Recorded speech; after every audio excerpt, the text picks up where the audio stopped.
My friend told me that there was a black dog on her REZ that would follow people walking down the road at night. She said that you had to tell the dog your intentions and to be honest with it, and only then would it leave you alone. But if you lied to this dog, something bad would happen to you, and she said that some people would have bad luck. The person could get sick, or another time that she told me that somebody got hit by a vehicle. Basically, something bad would happen to them. It freaked me out because it was just super creepy, and we know how the rest can have random dogs roaming around. She said that everyone would say to avoid any animals and strays at night. This whole subject came up because we were talking for a while now, and I asked her if she had any scary stories to share. I know every REZ is different. I know that animals can sometimes be seen as messengers, spirit guides, warnings, even bad omens, depending on the animal that you come across. The story didn't stick with me too much, even though at first it did creep me out. However, I remember that story because a few years later, one night on my REZ, I was walking home. It was that time of year where it got dark early, and there was this part in the road where there's no street lights, and it gets really dark. I turned my head around because I could feel something behind me. You know that feeling like when someone is watching you? Just like that. So I started looking behind me, and I started seeing this shadow of a small person, or at least what looked like a small person. I looked at it, trying to figure out what I was looking at. It was also completely still, like it was trying to blend in, but then it started moving towards me. I could see the silhouette, the head, the body, arms and legs start walking, but fuck that, I wasn't having it. I started walking, hoping to get to the next street light, walking a bit faster, and eventually started running because there was no way I'm gonna die this young. I finally made it to a section where there was a street light, and when I did, I heard a dog that growled as it jumped out from the bushes on the side of the road. That's when 1,000 pins and needles just hit me. I started remembering my friend's story, and at this point I'm not running. I'm walking now that I'm in the light again. Except, this dog, it starts walking beside me.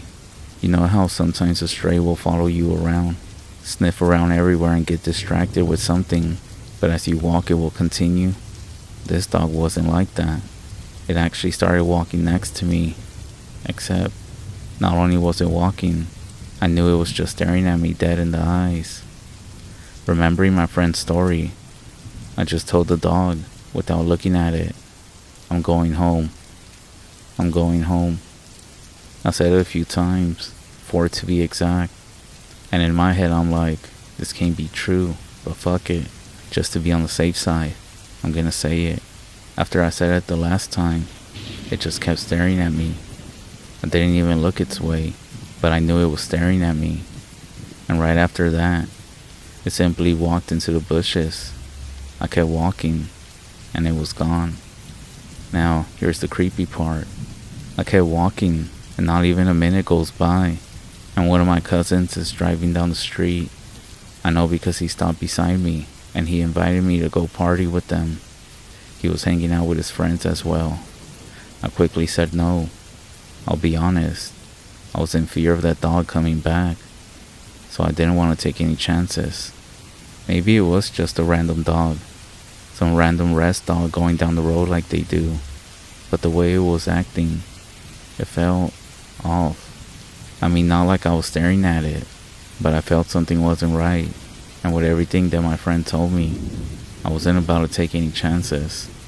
Maybe it was the tell me the truth dog. Maybe it wasn't. Regardless, I was gonna be honest, not lie, and I was gonna get my ass home, 'cause that's what I said I was gonna do. Remember, on the REZ, don't test the spirits.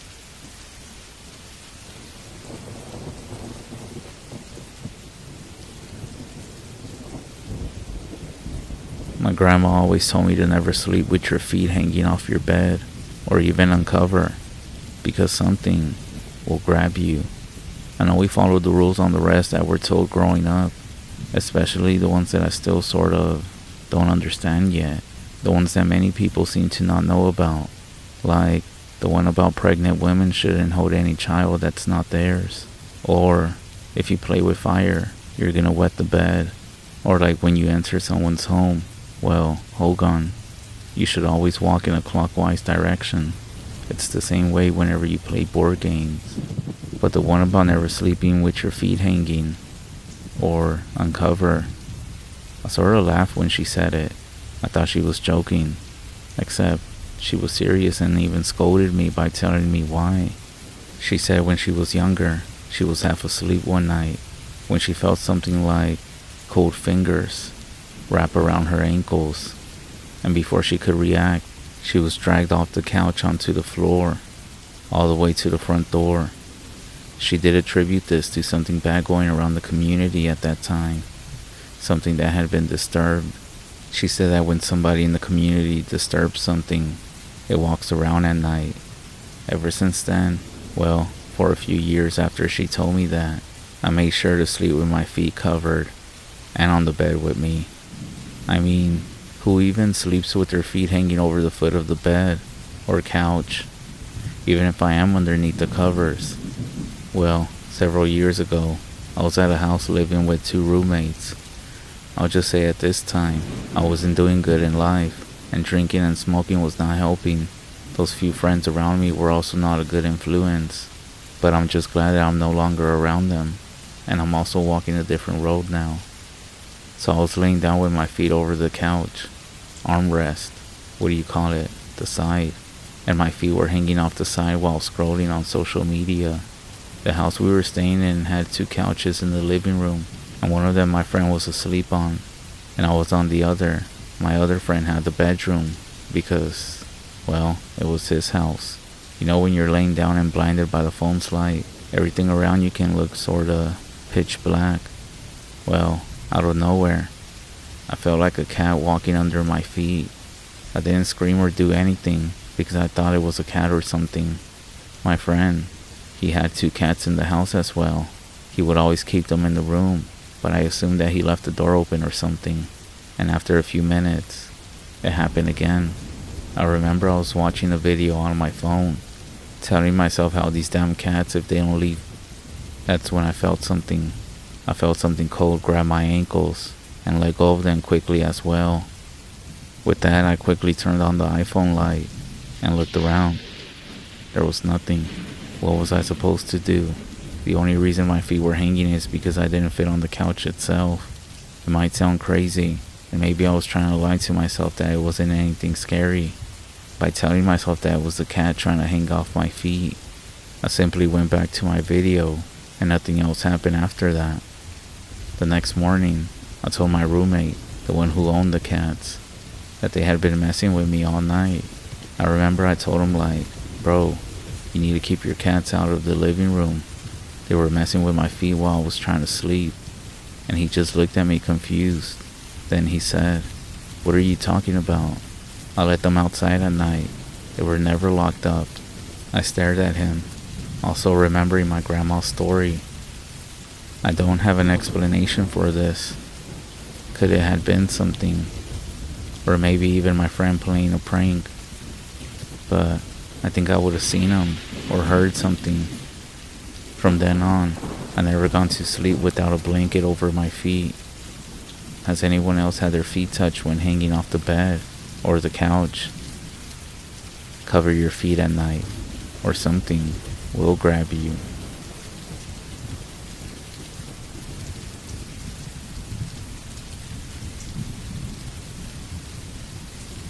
I'm not sure what I'm doing here. I shouldn't have come. I knew I shouldn't have accepted the dare. I couldn't back down from a double dare. My name is Jacob, but my friends call me Jake. My friends had dared me to come here at midnight to prove that I wasn't a bitch. There was no way I could back down from a double dare.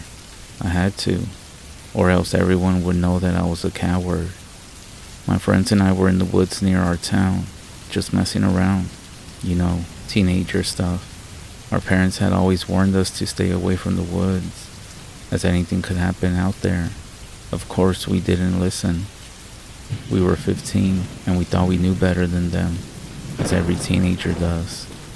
Our town's woods are like any other towns. Parents would warn us not to go in as children, leading us to create stories about creatures that live in the woods who only come out at night, with the body of a deer and the torso of a man.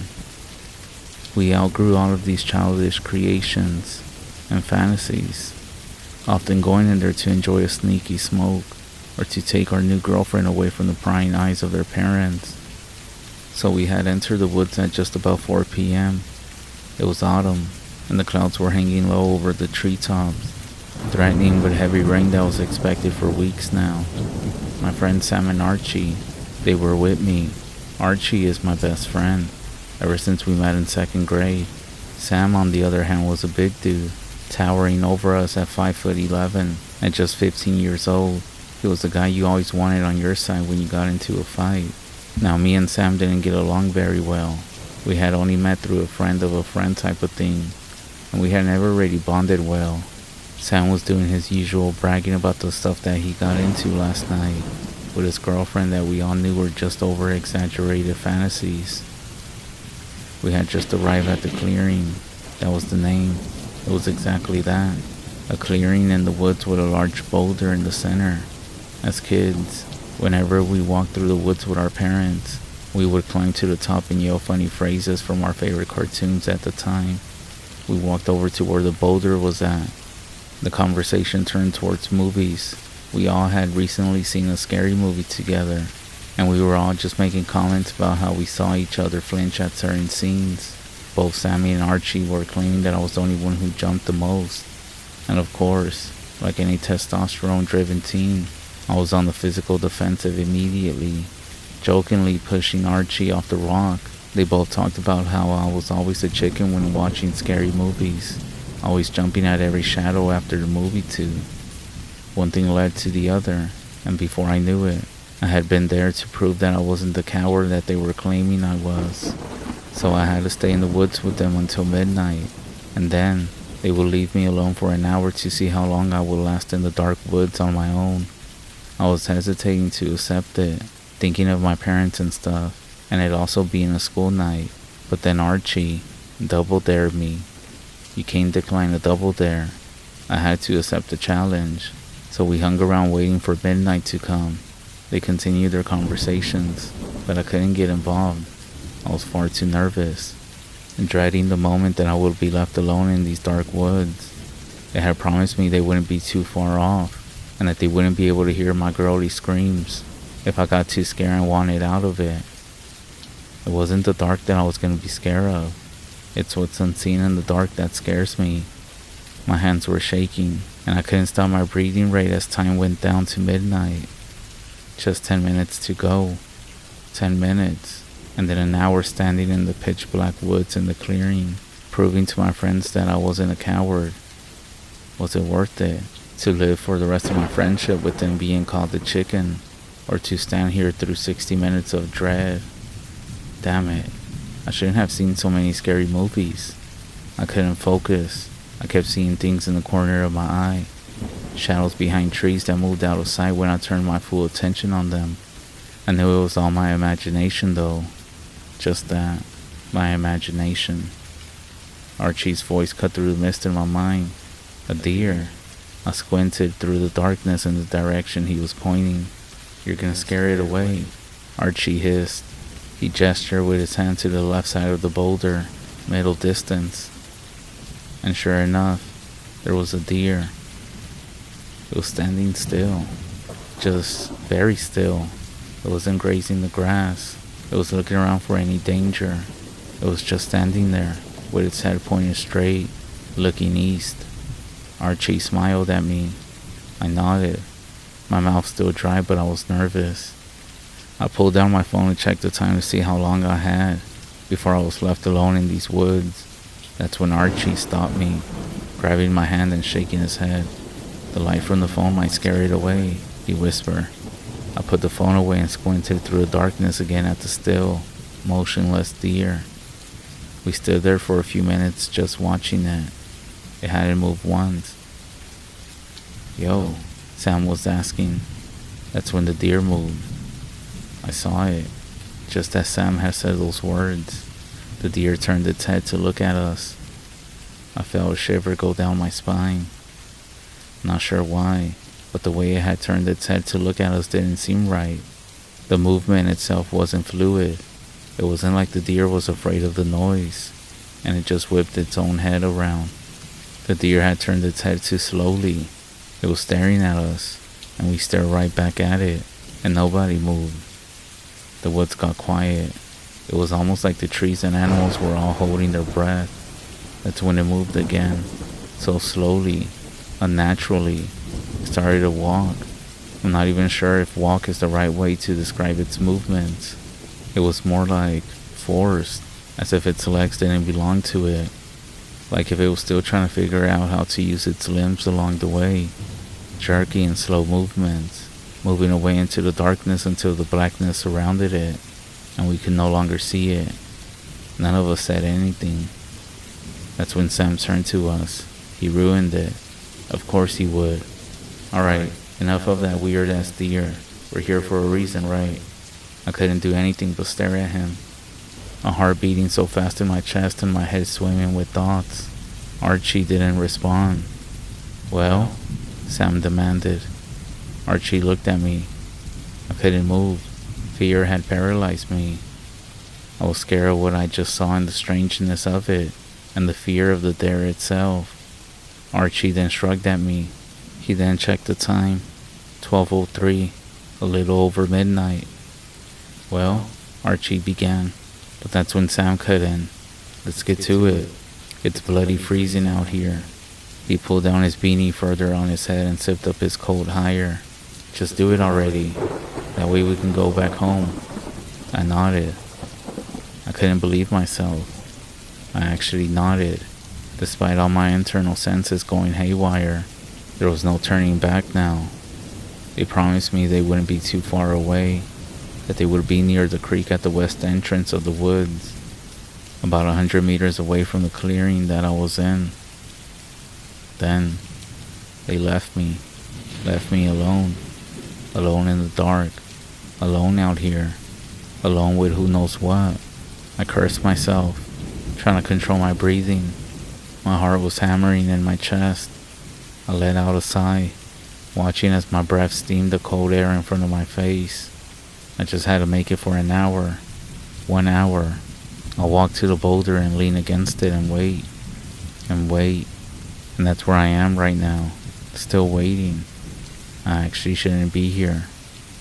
I know I shouldn't. I let out another sigh, taking out my phone, squinting at the sudden bright light of the display. I checked the time. 12:42. Just 18 minutes. Time was going slow. That's when a loud noise interrupted me from my self-pity and thoughts. The sound of a twig snapping. Someone was moving near me. My eyes were wide, looking around, trying to pierce the inky blackness. My natural night vision couldn't see. I tried to swallow, but my mouth was too dry. The noise came again, this time from behind me. I spun around, trying to desperately squint through the darkness. I turned on my phone, turned on the flashlight, and shined it through the trees. It was Archie and Sam. I knew it. They were most likely trying to prank me, trying to make me scream so they could tell all their friends that Jake was scared of the dark and was such a coward. My fist clenched tighter around my phone. Archie, Sam, I know it's you, I called out. That's when the noise came from my left. I whipped around and saw it. It was a deer. It was close, like 2 meters away from me. I could see its coarse fur and its twisting antlers and its eyes. Its eyes were wrong. A step backwards. Those eyes. They had me transfixed. I couldn't stop staring into them.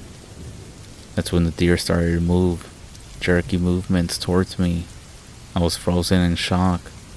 I heard a faint noise in the distance, some high-pitched noise, and I was left wondering if I had imagined it. The deer kept moving towards me, menacing, terrifying. I was paralyzed in fear. My body wanted to move, but I couldn't. All I could do was stand there as the deer kept stalking towards me, slowly. It wasn't a deer. It was obvious. The eyes. The way it was moving, the way it held its posture, the way it was standing. It was clear that this was something else. What it was, I'm not sure, but I know it wasn't a deer for sure. Something was inside of it, wearing it, testing it out and seeing how it worked. That's when my body came to life. I had control of it, breaking free from its stare. That's when I turned and ran. I wasn't even paying attention to where I was running, just anywhere from that thing. I looked behind me. It wasn't following me. It just kept standing in the clearing, watching me. I turned back to look where I was going, but it was too late. I tripped over a log, I think. My knees were in pain. My left elbow scraped. I scrambled to my feet, ignoring the pain, and looked behind me. The woods were silent. The only thing I could hear was the sound of my own heartbeat and my heavy breathing. I heard footsteps, pounding footsteps coming towards me. That's when Sam bursted through the foliage. He couldn't speak. His chest was heaving as he struggled to catch his breath. His hair and face were slick with sweat, and he had lost his beanie on the run. It got him. It freaking got Archie, he was able to say. He noticed that I was confused. The deer. The fucking deer. He broke down. I realized this was the first time that I had seen him cry. When I turned back, there were bones on the floor. The deer had gone, and then there was this thing. The fucking ugly-ass creature. It was horrible, dude. I couldn't do anything but stay crouched where I was, shocked. He then continued. It took his skin, like in the horror movies. Skinwalkers. They take the skins of their victims. And then more of those fucking deer showed up. Like about 5 of them, dude. 5 of them next to the thing wearing Sam's skin. I ran like hell. We should've never fucking came here. His tears kept coming. I was breathing heavy from where I ran as well. And that's when I told him I also saw a deer. It was in the clearing. I ran because it just didn't seem right. That's when we saw a deer walking towards us. Its eyes were red. Let's go, I said, leaping to my feet and grabbing Sam by the arm, dragging him with me. At this point, I could actually hear the deer following us behind. A loud crunch, and I knew that if I looked back now, it wouldn't be a deer following us. It would be one of those creatures that Sam had described. I just kept running and running. Then, we got lost. Branches whipped in our face. If one of us tripped, the other was simply gonna keep going, dragging the other along with them until they got their pace back. But we got split up. I'm not even sure how. I think there was a tree, and Sam was going around the left of it, and I happened to go to the right of it. I let go of his arm for a second, I think. After we passed the tree, he wasn't there no more. I had lost him. I kept running until I couldn't run anymore. I came to a stop, leaned against a tree trunk, trying to catch my breath back. I took a step, and that's when I heard some brittle sounds crunching from underneath my shoe. I stepped back and looked down at what I had stepped on. There was something white on the floor. I took my phone out and shined its flashlight on the floor. There were bones on the floor, shattered by me stepping on them. I shined the light around. There was a skull near the bushes. At this point, I wanted to vomit. This must be all that's left of my friend Archie. I sank to my knees and started to sob, uncontrollably. I then fell onto my backside, but I felt something under me. I sat up and picked it up. It was Sam's beanie. Then, everything clicked. I spun around, and of course, there was Sam, walking towards me. But it wasn't Sam. Of course it wasn't. His eyes were red, and that smile, it wasn't right. It was wearing Sam's skin though. That's when Sam got close to me, and his grin got wider. And he then said, "I dare you to run. Go on. Double dare."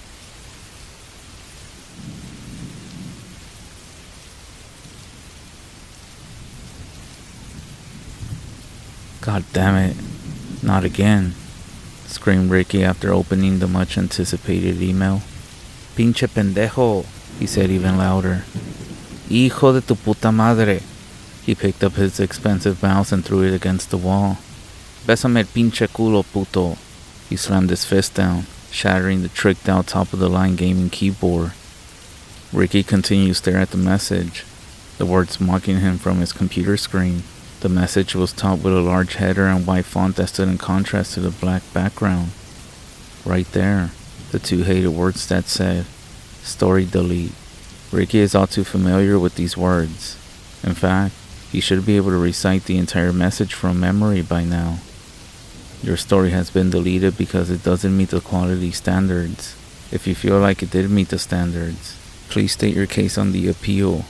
Make sure you follow the instructions to the letter there, or your appeal will be automatically denied. Do not attempt to re-upload your story. If you upload again, you'll receive a 1-day ban from editing, as per the rules. Ricky loves scary stories. He comes from a culture rich in the history of the supernatural. The only thing he loves more than scary stories is writing scary stories. Sadly, there is one problem. How do I put this? Well, the truth of the matter is, our friend Ricky here is, for lack of better words, a shitty writer. There's zero talent in this poor boy's head, and the same can be said about his imagination. His characters have no substance. His grammar is horrible. His plot developments are non-existent, and his word choices are, might I say, infantile. What is truly sad about this whole ordeal is that Ricky truly believes his stories are good. No, he thinks that they're great. The dark and sinister forces that inhabit the worlds that he creates are far more superior to anything seen in a movie, or even found on the internet, or so he believes. His dark tales are capable of tapping into the pools of terror buried deep within our subconscious minds. That's what he expects his readers to find from every one of his works, whereas you and I will see it for what it really is. Some have even gone as far as to say that his stories are so bad, looking at the words for too long will give you pink eye.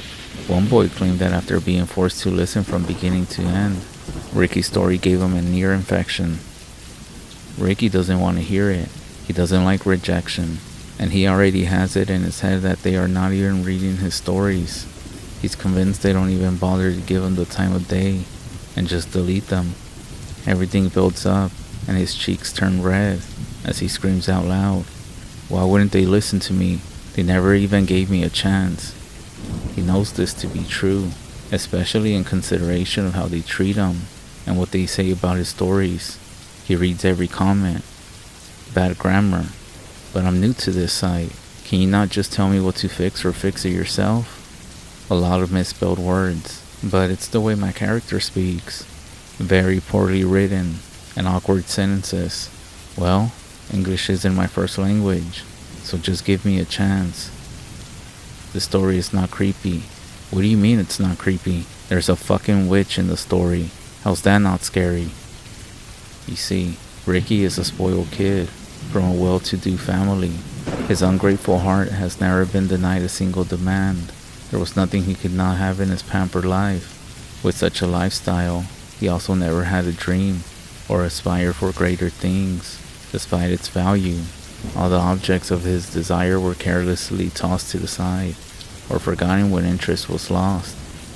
They meant nothing to him, and eventually, Ricky turned that frustration outwards upon those who were weaker and less capable of standing up for themselves. For every insult, every slight, and every time he did not get what he wanted, he inflicted that rage back upon the innocent. But tonight, that's all gonna change. That's why I've been sent. That is my charge from La Dama. Tonight, I will reveal to him the stories of his people and enlighten him about where he comes from. I'll bring knowledge under cover of night and carry revelation on the tip of my tongue. With his last breath, he will learn this final lesson. Thou shalt not suffer the cries of a spoiled child. So when the boy lays his head upon his pillow and closes his eyes to sleep, he will be unaware of the small leather pouch tucked every so carefully beneath him. It will call out to her.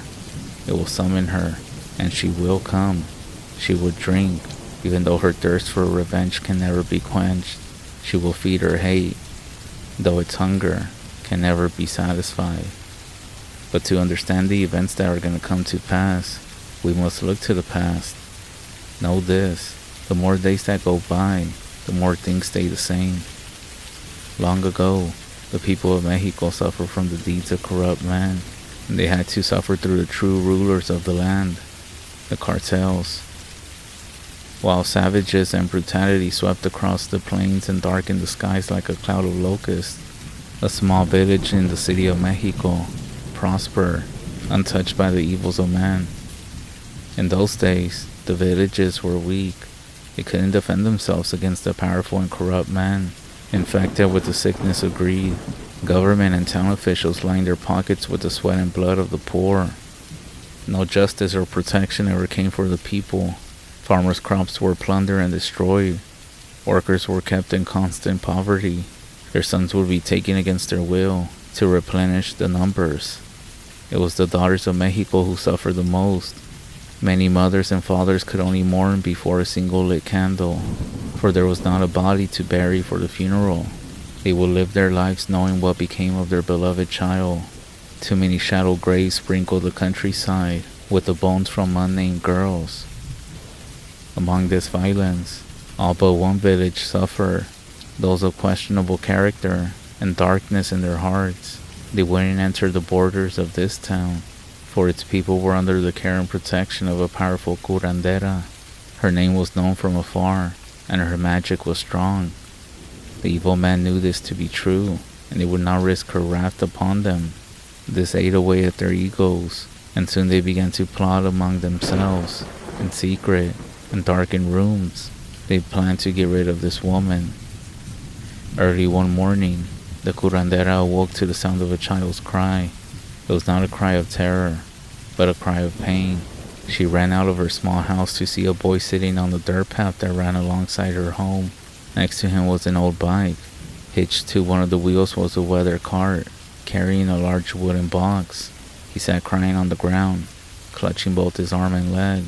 Even from a distance, she could see the two painful welts upon the boy's skin.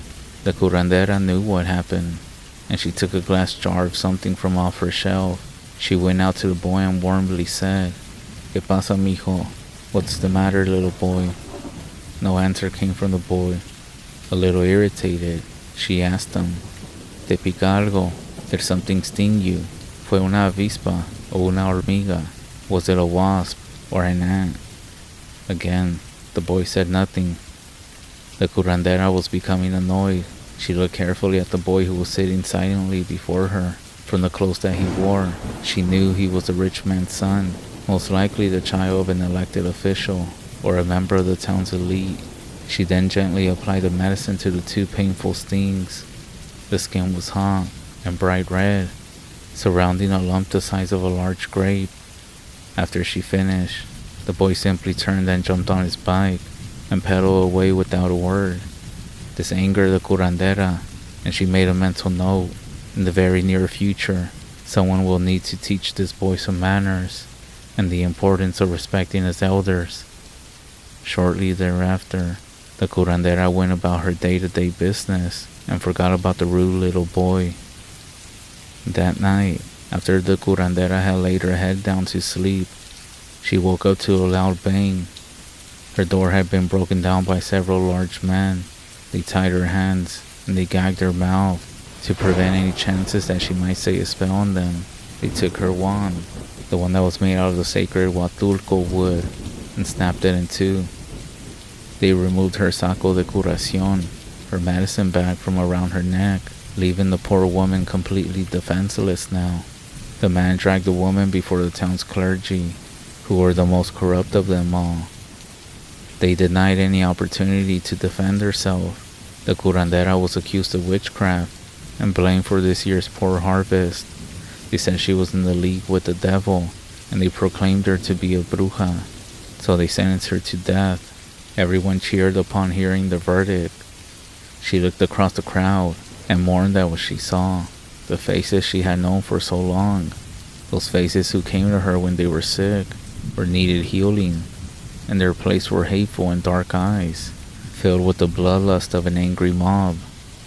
She stood on a platform next to a short, thin coffin that stood upright. The crowd shouted as they grew impatient. She closed her eyes and tried to center herself among the shouts of swears and insults. The curandera began to pray. She prayed to the Holy Mother for deliverance. She begged and pleaded to her for protection. She begged the Holy Mother with desperation, proclaiming all her good deeds that were done and a righteous life that she lived. Only silence greeted the curandera. The crowd suddenly grew quiet, and the curandera opened her eyes. She saw the crowd separate in the middle and make a path for a little boy. This familiar child rode an old bike and was pulling a cart with a box. He dismounted the bike and walked around to the rear, opened the box that sat upon the cart, and carefully removed the large burlap sack. He held the bag and quickly brought it and its contents to the clergyman. As the man of God took hold of the sack, the boy looked up at the woman, smiled, and disappeared into the sea of bodies within the mob. Still bound, she was marched to the edge of town. All the way, she was beaten by the people who follow along. She was brought before a freshly dug grave and shoved hard into the open coffin. She stared up at the men mocking her from above. Just as they were about to seal the coffin shut, the clergyman held up his large hand with the burlap sack. He flung the bag into the coffin, and the man quickly nailed the lid closed. The man then picked up the coffin containing the curandera, and they dropped it off into the dark hole. The sound of dirt covering the coffin was loud and thunderous. The curandera lay terrified in the pitch dark. Just before the light had gone out, she saw what had been tossed in there with her. At her feet lay the largest wasp nest. She felt hundreds of thin legs begin crawling over her body. They were exploring the dark prison as they searched for the one who dared to disturb them. Time slowed as the curandera waited for the first thing to strike her. Once again, she prayed to the Blessed Mother for protection, and still, there was only silence. Pain from the first thing exploded over her right cheek. The sharp stinger was stabbed into her flesh. It tore through the skin and went as deep as it could. The wasp then contracted, slightly pumping its venom into its victim. It pulled out its sharp tip and again jabbed the stinger back into her flesh, for the wasp can use their stingers over again. Even if they have exhausted their venom, it will not stop piercing your skin. She started screaming in pain as she was stung again and again. They stung her eyes and crawled into her open mouth and stung her tongue. The insects then crawled down into her throat and into her ears. Venom filled her veins, and her skin turned red as it swelled and burned. The poison saturated her blood, causing it to thicken and burn. The swelling cut off her breathing as she began to convulse.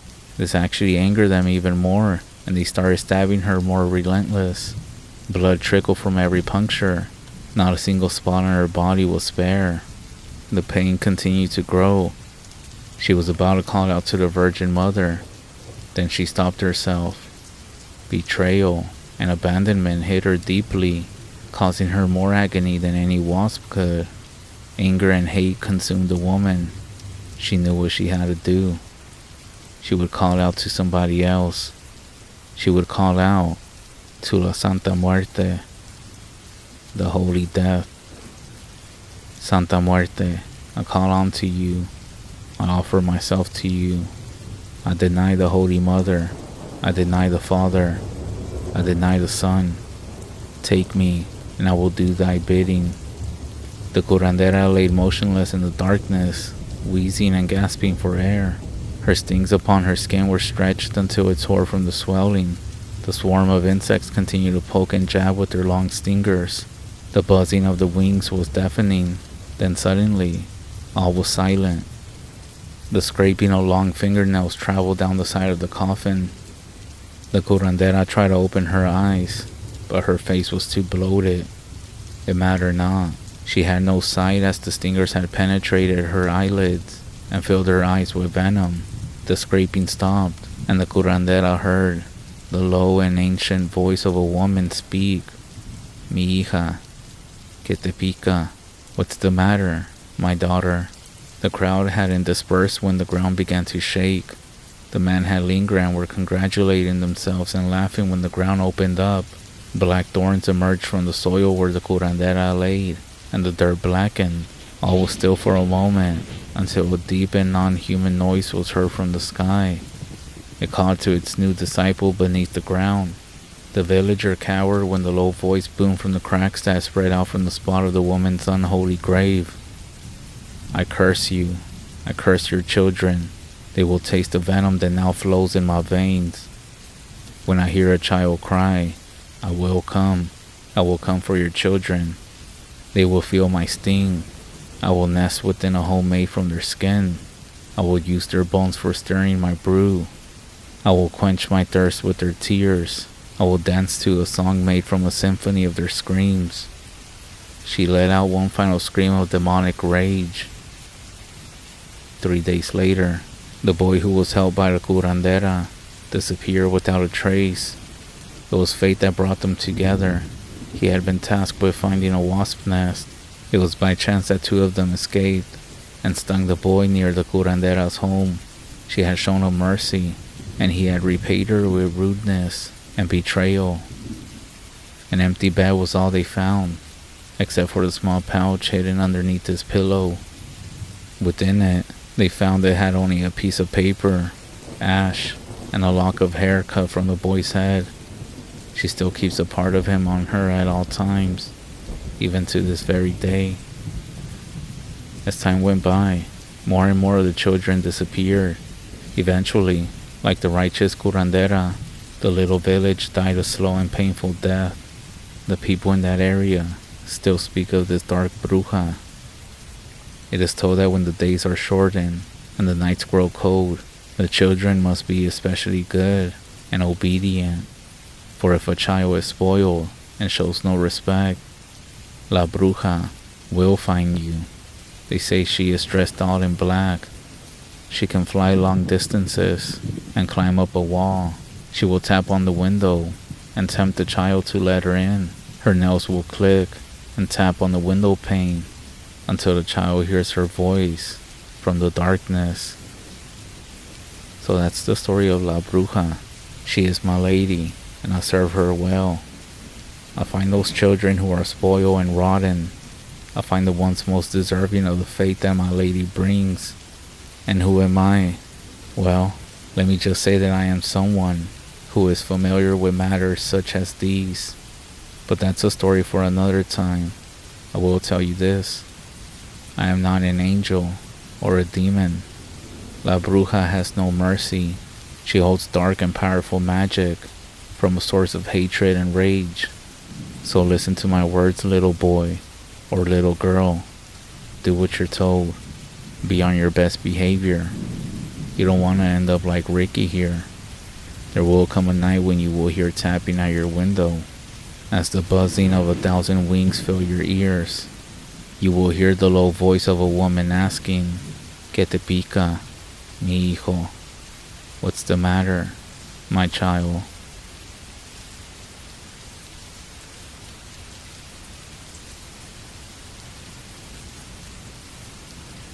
On the REZ, Skinwalkers aren't the only things, people, that you should fear when you're driving at night. But those aren't the only things that walk the road after dark. On my REZ, there's some other things people don't talk about as much. For good reason too. And that's the spirits that haven't moved on. When someone leaves this world suddenly, or in a different type of way, their spirit can become trapped, caught between here and the next place. Sometimes they don't even know it. That's why we don't say their names, why we don't keep their stuff, why we don't call them back. People will put flowers and even build a memorial or something where someone has passed away, hoping to honor them, especially the younger generation. Maybe I'm telling my age here, but I was taught by the elders in my community that the land where something happened never truly lets go of what happened there. Not everyone agrees with putting up memorials. Some say they only remind the spirits of where they died, keeping them close to that spot instead of letting them go. Some of these places hold on to the energy of that person. People will visit, pray, and leave things behind. which will cause the spirit of that person connected to that spot to stick around, you can say. Starting to see this more in the younger generation coming up. I'm not here to argue or convince you of anything, but if we believe in not keeping their stuff, not saying their name for a reason, why do people build memorials for them when they have passed on? I say this because I know different tribes have slightly variations when it comes to these things, and if I was you, I would consult some of the elders in your tribal community, whether you believe it or not. I know one thing is for sure, the roads at night are never empty, even if you don't see someone. So what I'm going to share with you is not about the infamous Skinwalkers. It's about something else that you can stumble upon while driving at night. This comes from one of my friends, one of my former co-workers with the Oglala Sioux Tribal Department of Public Safety, back when I worked as a tribal prosecutor.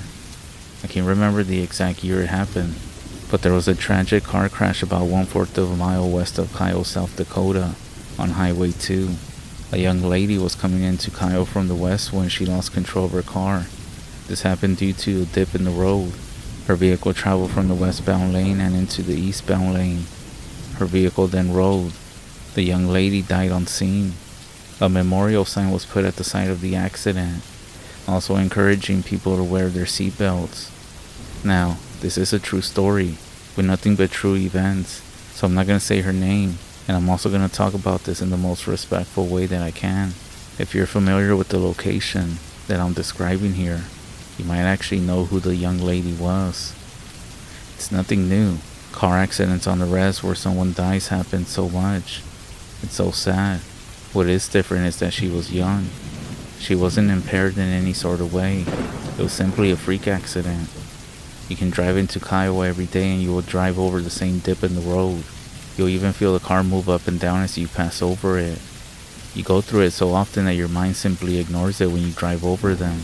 And she wasn't drinking, and the roads were not frozen or anything. Kiowa is a small town located in the middle of the REZ. It has an elementary school, high school, 2 stores, tribal housing clusters. The tribal court for the east side of the REZ is here, the police department, the juvenile detention center, and the jail for adults. There's even a clinic with housing for the medical staff. So everyone knows everyone, literally. So my friend, I'm gonna call him John, was on patrol for the midnight shift. John had graduated from the Indian Police Academy a couple of years before. He was a really good officer. One time at night, over coffee, John told me about a crazy experience he had while he was working patrol. As an officer, he had seen his fair share of strange things. But this story, he told me it was one of the scariest moments of his life. He told me it was a slow night. There was only so many times an officer could patrol the town of Kyle when it's quiet, like it was this night. You could patrol the housing and the rest of the town in 10 minutes and still have about 4 minutes left. So you can imagine how big the town is. John was hoping for that radio call asking for assistance from somebody else, maybe from Alan, so he would have something to do for the rest of his shift. However, that call never came. He returned back to the police department. John went to use the bathroom, checked on the midnight shift corrections officer, and even went to go visit the radio room. John said he grabbed some coffee and went out on patrol. He told the radio that he was on patrol again for the night. He drove through the housing, around the school, and back up towards the clinic. Somewhere along the way he said he decided to go up the hill. And the hill is exactly what that is. A hill that's overlooking Kyle. The top of the hill is where lots of people go and park their cars. People go up there to have lunch, visit, to watch the stars at night, or during the community powwow. It's a good place to sit and listen to the drums as well. Everyone in Kyle at one time or another has gone and sat at the hill for whatever reason. I've done many times during lunch when I was at work myself. So John said that he drove his unit, following the dirt road that was made by all the cars that came to the hill. John drove in about 300 yards and then reversed the unit and parked. He pulled out his report forms and began to filling them out for the evening, building checks and security checks for community members who weren't home for a few days. Nothing is more tedious than filling out those forms. John was making a dent on the evening patrol forms, keeping one ear open to the radio traffic while writing. He said it looked like it was quiet all over the east side of the REZ. There was little radio traffic. No traffic was a good sign, and that meant that he could go home right when his shift was going to be over. All he was going to have to do is inform the day shift of how much gas was left in the unit, talk to the lieutenant about the midnight shift if there was anything to report to him. John turned the radio down, and then he turned on the car radio, listening to the music while he was writing. The overhead ticket light lit up the inside of the unit, but since it was a white light, he lost his night vision due to the filling out of reports. He was there for about 45 minutes, checking in with communications while writing his reports. He was about 4 reports away from finishing when he started to get this strange feeling. He said it was a feeling like somebody was watching him. John looked up. He looked at the rear view mirror. The white ticket light made it hard to see through the cage to the trunk area. He then turned off the light, but 45 minutes of white light ruined his night vision. He couldn't see anything directly behind him, but when he looked in the driver's side mirror, he said he saw somewhat like long hair flowing in the wind at the back of the Expedition. He was trying to see behind him to get a better view of what he saw, but he couldn't see anything through the window in the back, so he looked in the rear view mirror and still couldn't see anything. He then rolled down his window, and when he did, that's when he noticed that there wasn't even wind at all. That's when John checked his driver's side mirror, and he saw a figure at the back of the unit, peeking at him from the back. He said the figure was a female. Her long hair was flowing, and she was staring at him through the driver's side mirror. He was watching her as she stared back at him, and then she slowly moved her head back behind the unit. That's when John stepped on the brakes. The brake lights lit up the back of the Expedition, but there was nobody in the red brake lights. He then looked up in the rear view mirror, but he couldn't see anything. He then looked in the side mirror again. She was peeking around at him again. Her hair was flowing like if there was wind. At this point, John said that his eyes were more adjusted, and that's when he recognized her. The hair on his arm stood up, and he got on the radio and put the Expedition in gear, stepped on the gas, and hauled ass out of there. John said he drove down to the police department, drove straight into the Saudi port of the jail. He jumped out and went inside the booking area. The corrections officer said that he could see that John was shaken up by the look on his face. John then called dispatch on the landline, and he asked them to send another officer to the police department. The tone of his voice made the dispatcher wonder what happened. It took about 30 minutes for the other officer to arrive. Meanwhile, John was standing outside the Saudi port, and the corrections officer had also come to try to calm him down. When the other officer arrived, he was asking John what happened. John said that he took a deep breath and told his story of what happened on the hill to him. John said that the woman looking at him was the young lady that had passed away in the car accident. The other officer knew from the look on his face and sound of his voice that something happened. He suggested that they go back up there to investigate, just to make sure it wasn't someone pulling a prank, but John refused. After a few minutes, the correction officer went back into the jail, and a few minutes later, he came back out, and as he did, he yelled out at John and the other officer to come and look. When both John and the other officer walked back into the Saudi port, he pointed to the back of the Expedition. On the back window and corner of the unit were handprints. The handprints matched up exactly how someone's hands would look if they were behind the unit and peeking around from behind it. The officers and the corrections officer just stared at the handprints. John said that he reached out. The prints were fresh. No smudging, no streaks, just perfect impressions of fingers and palms. It made his stomach drop. That's when the other officer finally said, "Damn, you really saw her." The corrections officer, a man who had been working at the jail for like forever, shook his head. He told John to go see an elder. He told him that he has to get himself cleaned, or whatever he saw at the hill might actually follow him back home. The next day, word spread fast. Other officers started sharing their own stories, strange sounds on that hill. Some of them said that they seen shadows moving in the mirrors, even radio static whenever they drove past a memorial site.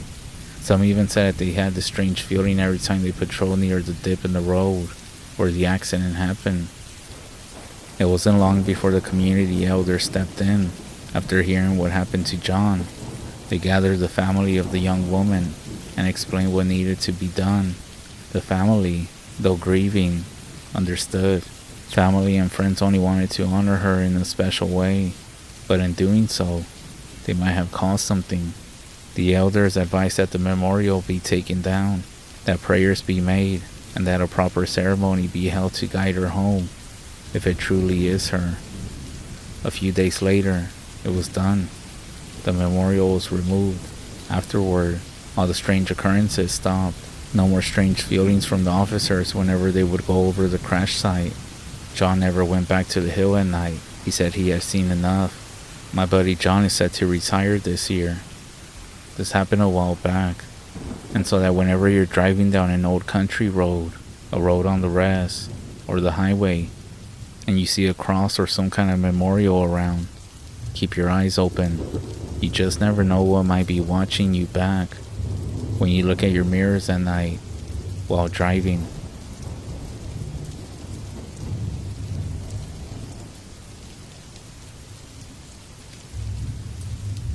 Growing up on the REZ, we always heard stories.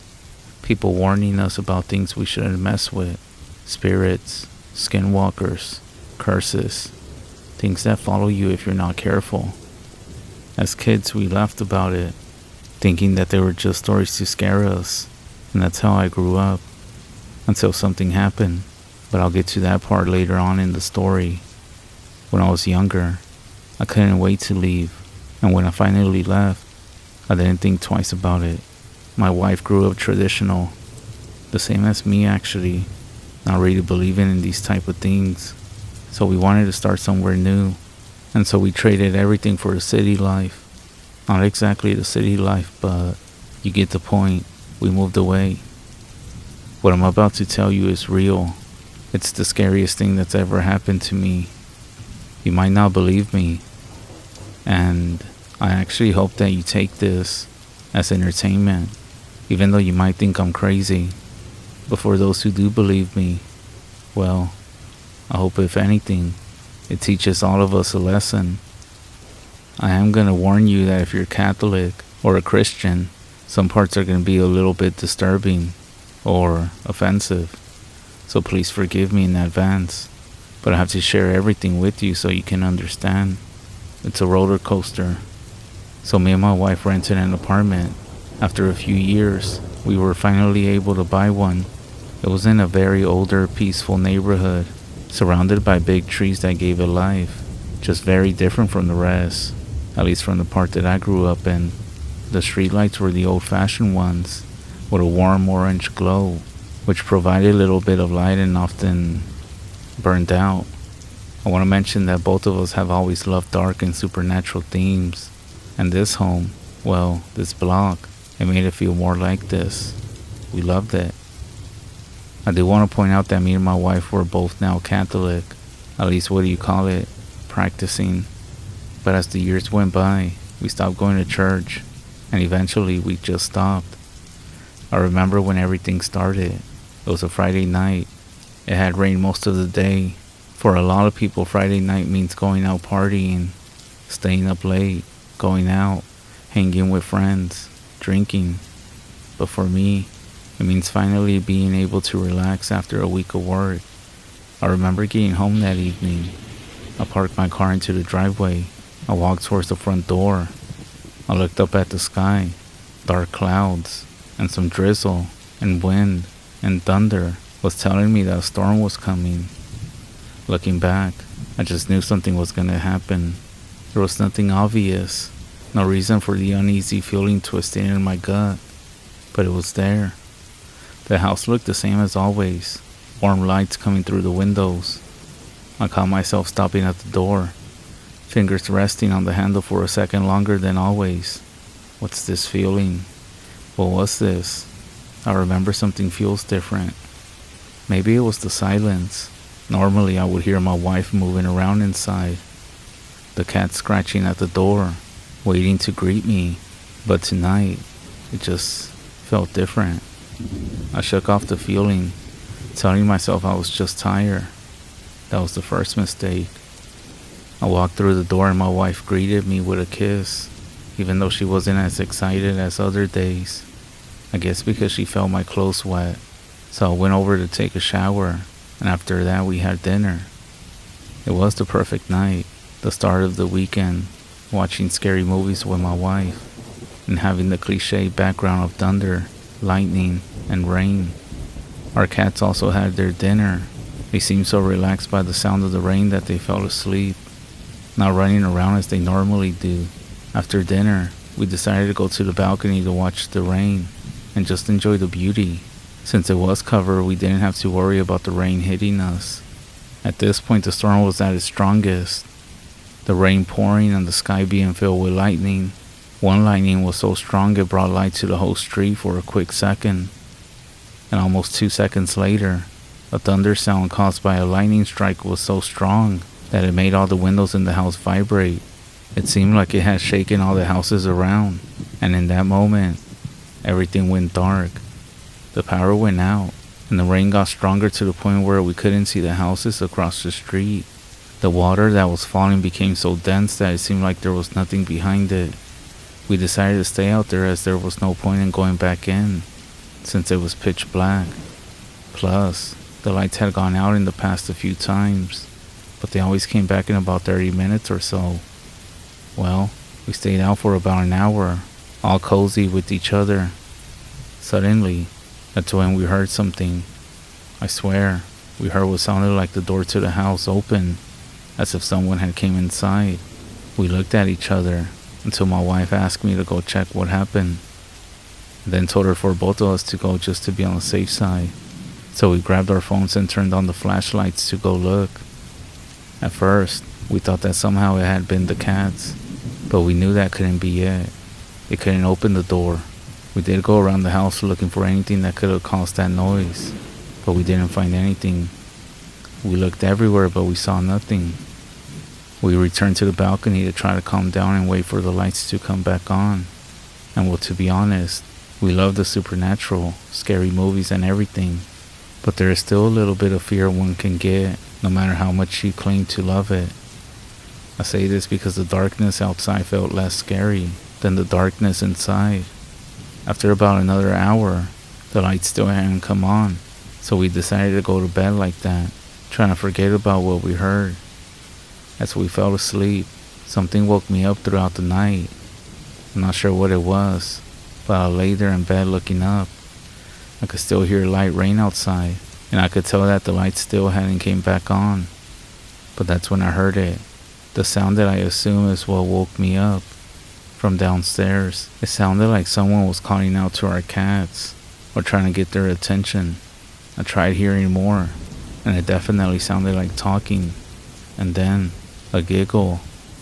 So I figured it was my wife, so I just turned over to go back to sleep. But as I did, my heart stopped. I felt her next to me. I felt my stomach drop. My mouth went dry, and I was completely paralyzed for a moment, because I kept hearing it, followed by a muffled laugh, almost like if someone was covering their mouth to avoid laughing. After thinking about it for a few minutes and no longer hearing any noises, I shook my wife to wake her up, but she wouldn't wake up. She was like dead asleep. I'll admit that even though I no longer go to church, the only thing that I could think of was getting a rosary and a crucifix that we had stored in a box in the closet. We hadn't even planned on putting them anywhere, but a friend had given them to us saying they were blessed and for our protection. After thinking about it for a few minutes and no longer hearing anything, I quickly got up and went to the closet and got the crucifix that was given to us. Now, call me stupid, but what if it was an intruder? What was I supposed to do? To be honest, I should have gotten a gun, but we didn't own any at that time. So I took my phone and turned on the flashlight, and then I went to the stairs to see who was down there. Before going down the stairs, I yelled out, "Who's down there?" And then I said, "I already called the police and they're on their way." Of course, I hadn't called them. That didn't even cross my head. Right now, my mind was focused on protecting our home. There was no response, so I slowly went down the stairs and looked around before getting to the last step. I mean, it was completely pitch black inside. The only thing I could see was what the light of my phone gave out. As I started walking around the first floor, I didn't see or hear anything except for my cat standing in place, looking suspicious. At this point, I've seen too many scary movies that I'm starting to think, what if my cats are something else? Those thoughts came to my head, but I ignored them. I stayed looking everywhere, in every kitchen cabinet, and even went outside. It had already stopped raining, but it was very silent, eerie-like. But I felt safer outside than inside the house, which was weird. I'm not sure what it was, but I decided to come back inside. As I came back in using the light of my phone, I noticed the cats were looking at the stairs, and one of them started growling. I took out the crucifix, and I started to remember the prayers that I learned at church. As I got closer to the stairs to go back up to our room, the cat started growling like crazy, looking at the top of the stairs. As I got to them, I looked up to see what they were growling at. When I did, a figure coming down the stairs. By this point, my eyes had adjusted to the darkness and I could see better now. Also, this is what I mean by when I say that I really hope you think all of this is fake.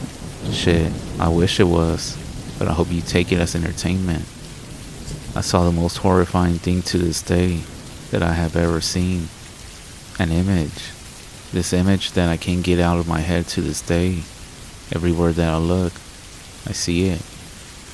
Coming down the stairs with long steps was a completely naked man, covered in blood, with a crown of thorns, paralyzed, feeling like I was gonna pass out. It looked like a man. It almost appeared to be like a Christ figure. I thought I recognized it from pictures that I seen. This figure stopped a few feet from me in the darkness. I was afraid to look at it. It then moved its head to the left, then to the right, and then back to the center. "Are you praying to me?" And it let out what sounded like a small chuckle. It spoke low and continued, "Come, my child, don't be afraid. I am the Lamb of God. Put your hand in my side and believe." I know it wasn't human, as it said those last words. I saw it put its hand into a wound on its side and twist it, then put its left hand over its mouth, revealing a long dark tongue moving up and down, before letting out an evil laugh and said, "Your prayers cannot help you. He does not exist, but I do." Suddenly, the cat started going crazy. This creature, thing, whatever it was in the darkness, turned to them and growled back. That was the last thing I remember. My wife told me that when she heard the cats, she woke up and noticed that I wasn't in bed. She called out to me but got no response, so she got up, tried to turn on the light, but the power was still out. She then saw a light in the hallway. It was my phone illuminating the floor. She got scared when she saw me lying on the ground and tried to wake me, thinking that I had fallen or tripped or something. She checked for injuries and felt relieved when she saw there were none. She was about to call for help when she heard a voice that she recognized. "Go back to sleep. He'll be fine," the voice said. At first, she thought she was still half asleep and imagining things, but then she heard it again. "He's fine. He'll wake up in a few." My wife said it was the voice of my dad. She felt like she was going into shock, and out of desperation, she started to shake me to wake me up. The cat started making noises, and she turned to see a dark figure, crawling, coming from the kitchen. She said the figure sat beside me, and my wife said she could barely see it next to me due to the light from the phone. "I told you, he's fine," the voice said. That's when she recognized the silhouette that matched the voice that she just heard. It was the voice of my dad. She said she started seeing this thing more clear as it was beside me. My wife said that this thing, it was sort of looking like my dad, and it started to move strange. It grabbed its jaw with one hand and its forehead with the other, making chewing motions, slow, then fast. Then it extended its hand and said, "Come, leave him. Let's have some fun," before letting out a short, evil laugh. My wife then said she tried to pray, but this thing took a few steps towards her, crawling.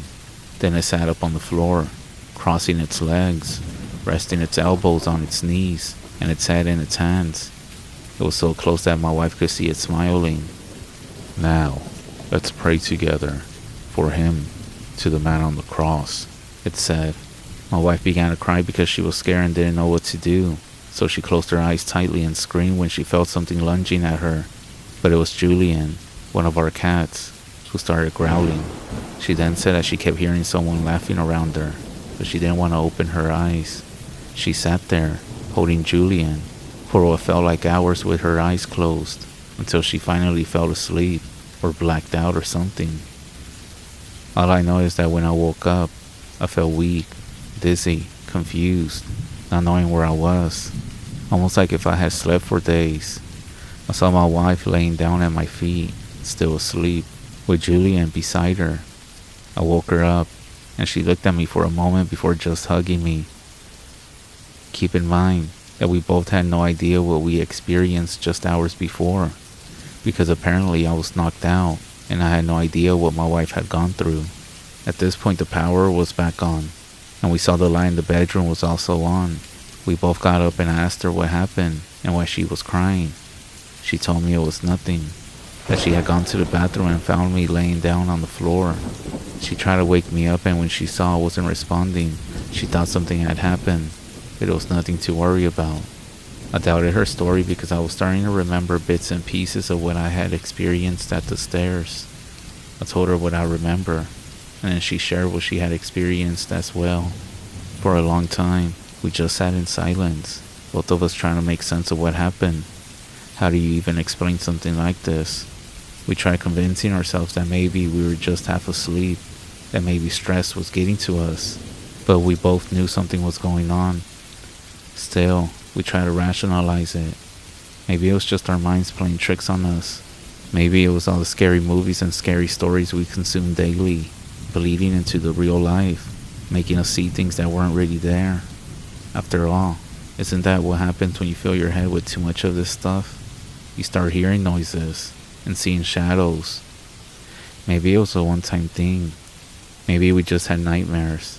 But what were the chances that we both saw the same thing, or dreamed the same thing? We didn't know what to do. My wife suggested we try to ignore it, and maybe whatever it was would stop if we didn't give it attention. And that's exactly what we did. And there was a bit of hope, because for a few days nothing happened. As a matter of fact, for the next few weeks nothing happened. The first few nights were scary, but after that we both just forgot about it, and we also refused to talk about it. However, on another Friday night, similar to the first time, something way worse happened.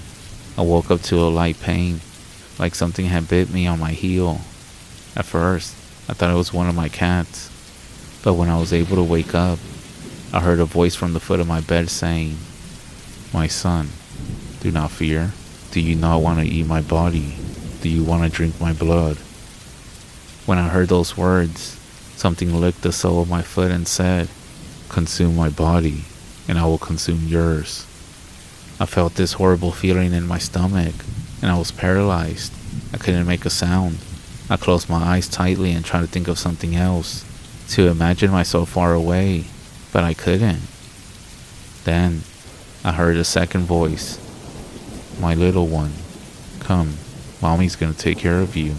As I said those words, I pressed my eyes shut to avoid opening them, and that's when I felt something grab my hand and place it on its face.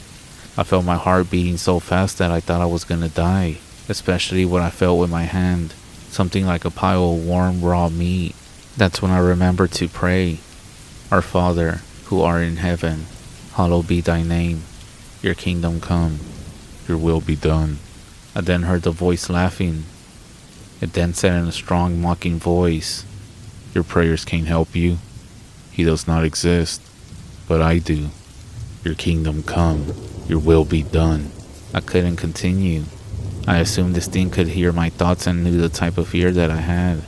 I tried to scream without even opening my eyes, and after a few seconds, that desperate scream finally came out of my throat. Instantly, my wife woke up and asked me what was happening. Still not wanting to open my eyes, I asked if it was really her, and she said yes. Who else would it be? She then asked if I was okay. I said no, and that this thing was here again, that it was starting to talk to me. She asked who, even though she already knew the answer. I told her it was that thing again. that it was here in the room with us. She then turned on the light and said there was no one there, and that's when I finally opened my eyes. Sure enough, it was just the two of us. I told her what just happened, and while we couldn't sleep anymore, we turned on the TV and watched it until dawn. That was enough for me, until we made a few phone calls. We hadn't been to mass in a long time, but we still knew a priest from our old church. I didn't want to call, feeling almost ashamed to ask for help, but we didn't have a choice. For the next few days nothing happened, and then a priest came by to bless the house. He sprinkled some holy water everywhere, and he said a few prayers, as we had already told him roughly what was happening. And even though we weren't going to church no more, he decided to leave a big crucifix and a picture of the Virgin Mary. He placed them in the living room, said a few prayers, and then left. But it was useless. Later that day, not even at night, hours later, they were both on the ground. At this point we were desperate. Remember how I told you we were into supernatural and scary stuff? It wasn't just movies and books. We were deep into online horror communities too.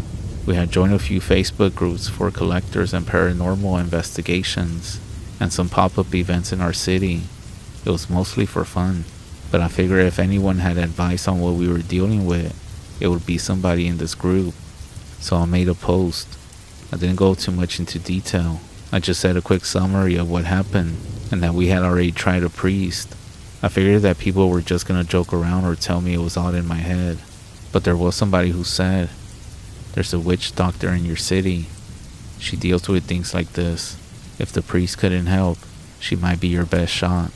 Normally I would scroll past something like that, but at this point, what else could we do? I clicked the profile of the person who left the comment. They had been active in this group for some time, so I know it wasn't some random troll. So I sent her a message, and she sent me the contact information. Well, actually, she sent me the link to her profile. It was a witch doctor who apparently knew how to get rid of evil spirits and bad things. She messaged back saying that she was overseas and wouldn't be back for a few months. I felt a pit in my stomach when she said that. We needed help. Still, she didn't just brush us off. She started asking a few questions, things I hadn't even considered. Did anything change in your home before this started? Did you bring anything new inside? Think carefully. Was anything given to you recently? We had moved into this house some time now. We had bought everything. Decorations, couches, random things here and there. But nothing stood out. My wife did mention the crucifix and the Virgin Mary picture that the priest had left. But the witch doctor quickly said, "That's not it. Think about something that's in your home that wasn't there before." I did tell her that we got rid of a few things, that we had thrown some things that felt strange. But she warned us, sometimes when something is invited in, it stays, even after throwing the item away. If you want this to go away, start looking around. Really start looking, she told us. And remember, not everything is a reflection of itself. She didn't know nothing about us, but she sounded like she knew what she was doing. I told her thanks, but I couldn't think of anything. The next morning, exhausted, I received a phone call from my dad, just random. He never calls. We had a good conversation and catching up, and I remember wanting to tell him about everything that was going on. But before we clicked, he said, "Hey son, if there's anything going on, I'm just a phone call away." That's when I spilled the beans and told him everything that was going on. At first he just listened. He stayed quiet. Then he said, "You should have told me sooner." I knew it. "I'll send someone. A medicine man will come in a few days. He'll know what to do." For the first time in a while, we felt relief. Like maybe, finally, there was an answer. Again, a few days passed and nothing happened. When the medicine man arrived from the REZ, he didn't waste time with small talk. He walked into our house with his eyes moving over everything, almost like he was seeing things that we couldn't. Without saying much, he pulled out some cedar and sage, lighting them and letting the smoke drift through the rooms. He walked slowly, saying prayers under his breath. Then, As he was walking, he went through each room. When he stepped into the hallway, he stopped, and before I could ask him anything, he turned to us and said, "Where did you get that?" I followed his gaze. He was staring at his reflection, at the mirror that we had. It had been sitting there for a while, blending in with the rest of our things. But the way he looked at it, it just made my skin crawl. "Where did you get this from?" he repeated, his voice firm. The store? Not even trying to be funny, but that's where we bought it from." His face didn't change. He then stepped closer to it. The smoke from the smudge stick started curling towards the glass. At first, nothing happened, but then the smoke stopped moving.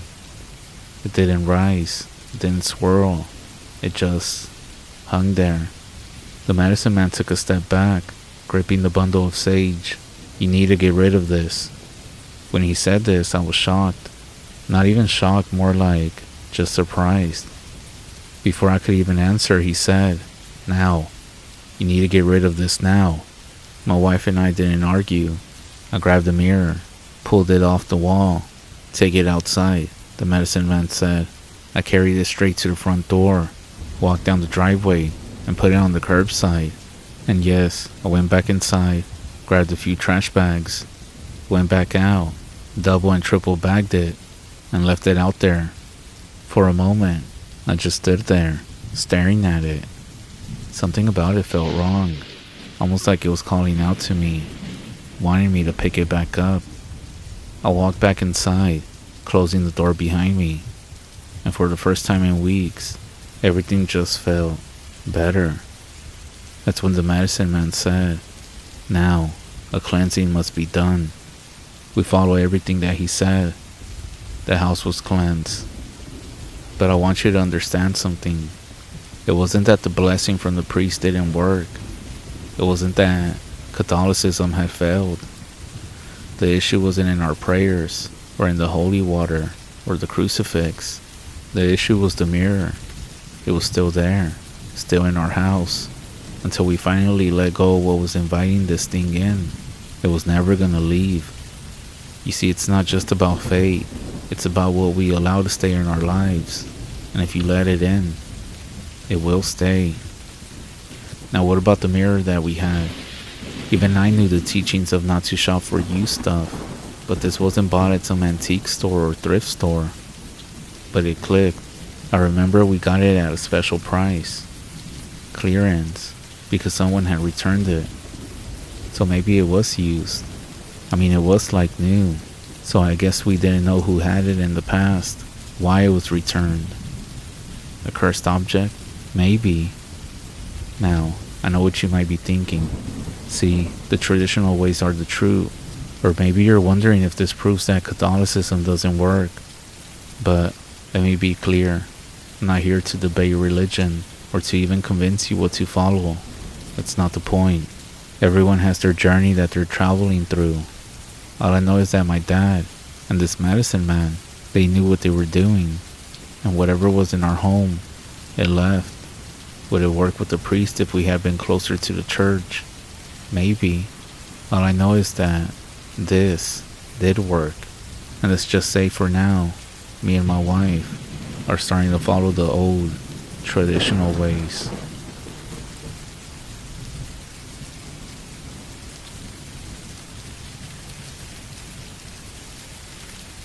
I remember Grandma saying that you can tell when animals aren't really animals because of how they act.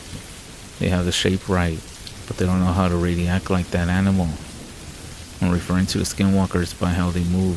A coyote that stops too long by the roadside and it just stares. Or maybe a goat that walks weird. There's always something off about them. She told me about one time that her and her brothers were playing in the part of a mountain that was off limits. While they were playing there, they saw a coyote dog-like animal walk out of the woods. It stared at them, and then it got to an old swing that was hanging from a tree, and it started swinging.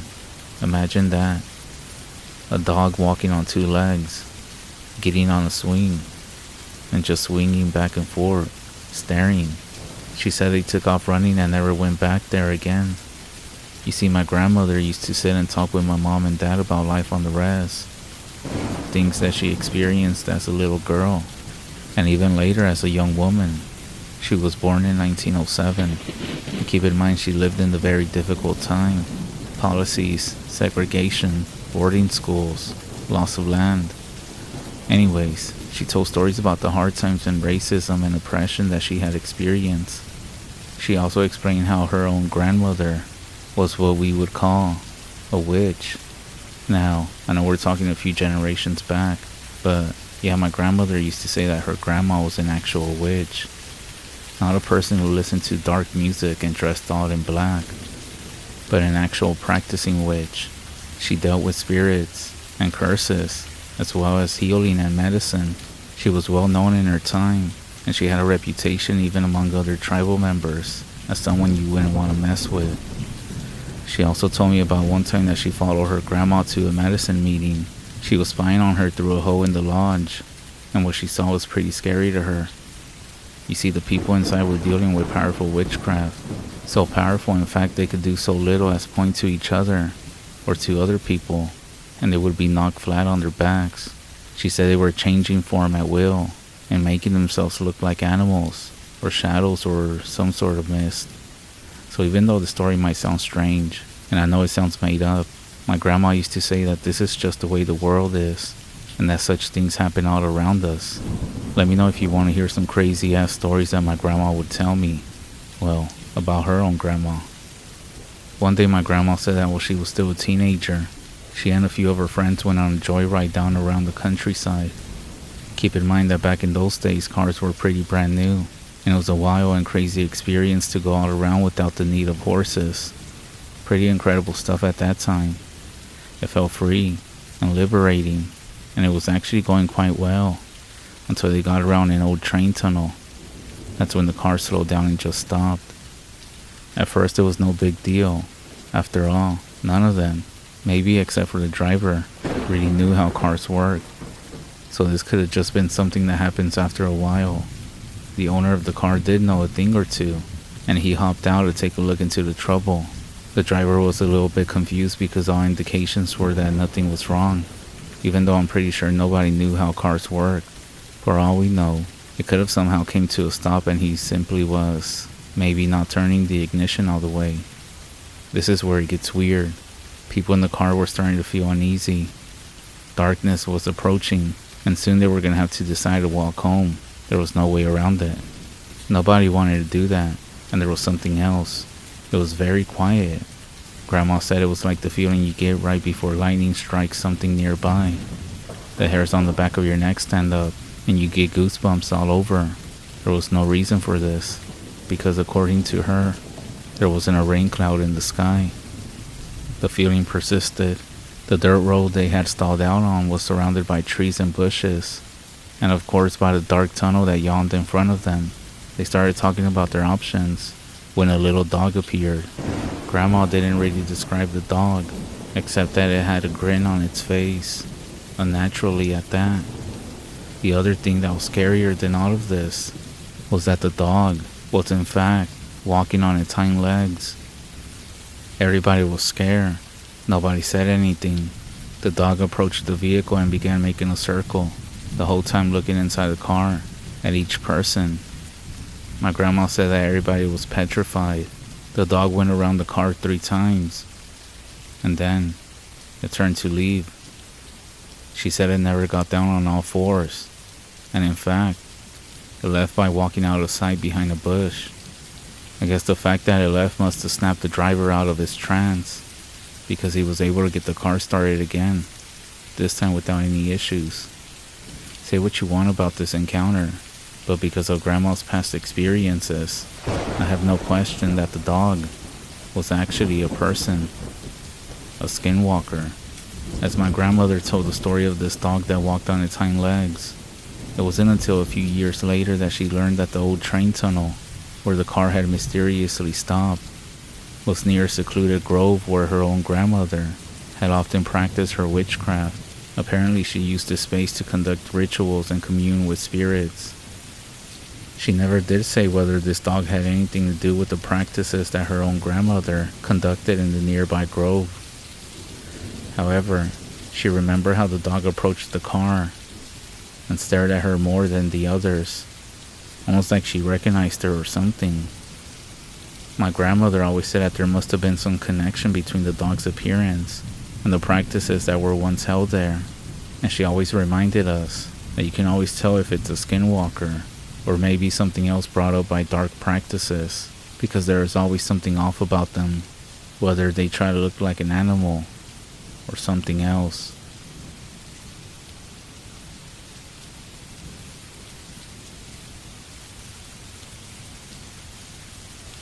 This actually happened to me when I was a bit younger, but a while back I was solo backpacking on some unfamiliar, kind of twisty, little backcountry trail. I was using a lot of gear I had made from natural stuff, and it was in early summer, so I didn't have a hunting license, and I didn't have a gun, or anything with me. I had a really nice couple of days of my trip, and I was encountering nothing but pleasant weather, peace and quiet, and nature in all its glory. Then, on the third day, after I broke for lunch, I noticed movement on the trail behind me. I was carrying a lot of weight in a homemade triangle frame pack as a building exercise, and I wasn't going all that fast. I thought at first it was a hiker, so I made a little effort to slow down to let them pass, but they never seemed to catch up. Eventually, that started to become irritating, and that was when I started to notice the movement just off the trail behind me. It was staying behind trees and bushes and around bends, and I couldn't make out what it was. Its silhouette was staying behind cover. I couldn't get a square look at it, but the more I looked at it, the more it looked wrong. The torso was weird, too long, no waist, and I couldn't make sense of the glimpses that I got of its head. The legs were extremely weird, and the arms were hunched up or something. And trails can be hard-packed ground on clay, almost drum-like. Sometimes you can even hear the thump of a footstep, but these were just so loud, like slamming a stick down onto the dirt. I called out to it a few times, let it know the time for jokes was over. Whenever I spoke or yelled, it would just get quiet. Every once in a while there would be a crashing sound from back around where I heard it, and then a bunch of thumping, but then nothing. And then a while later, I would hear it again from a ways back. This actually lasted the full rest of the day, and by the time I was breaking for camp, I was starting to be pretty freaked out and pissed off. It was quiet while I set up my tarp and got settled as darkness fell. I threw some stones behind me, mostly to settle my nerves, and it was silent, so I figured whatever it was over. When I cooked my food, that's when I heard a few very rapid, very loud thumps from a ways behind me, and then silence. I was frozen over my dinner for a few seconds.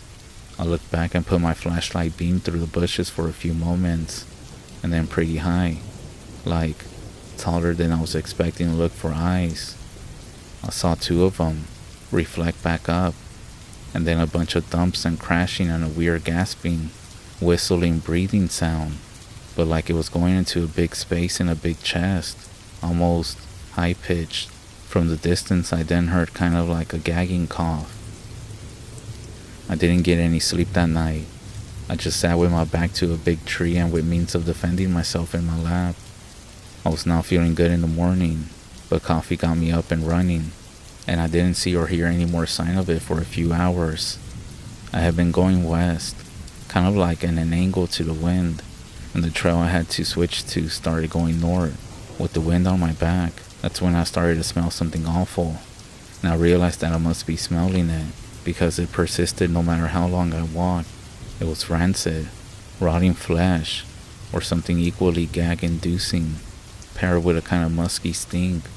I got a strong sense of smell, very strong, and it was making it hard to breathe. Not too long after I smelled it, I started to hear the rustling behind me again, and those weird loud footsteps. I still didn't have an idea what it was. I kept getting glimpses of it, but couldn't make out color or anything. It could have been gray, or brown, or patches of reddish brown. I never got a clear enough look at it. I was really freaked out at this point, and I decided, finally, stupid enough to charge at it, just a little bit to see if it would take off. I stomped and rushed the bushes a little, and that's when I heard the rapid thumps and crashing again, and then silence again for a while. I'm not ashamed to admit that it had freaked me out, long enough now that I decided it was just time to put distance between me and whatever this thing or person was. And so I took off down the trail at a fair jog. Despite the weight of my pack, I got clear of the stink for a bit, and, well, I figured I ran too hard, and my body decided it was a great time to vomit, so I did. I took a breather for a while, and then started to really drag ass to my next watering spot, a little brook, and it was no fun at all. It took me most of the day to get there, and I ended up skipping lunch because I didn't want to stop. I ended up deciding to set up camp closer to the water than I always do. I was determined to get some sleep, but I was still freaked out, so I decided to do something I wouldn't normally do. I set up my hammock really high, like around 4 or 5 feet off the ground, with my feet a little lower than my body, so I could roll out and land on them. And then ate my food as quickly as I could, and then climbed into my hammock and tried to be as still as I could. I started to doze off almost immediately.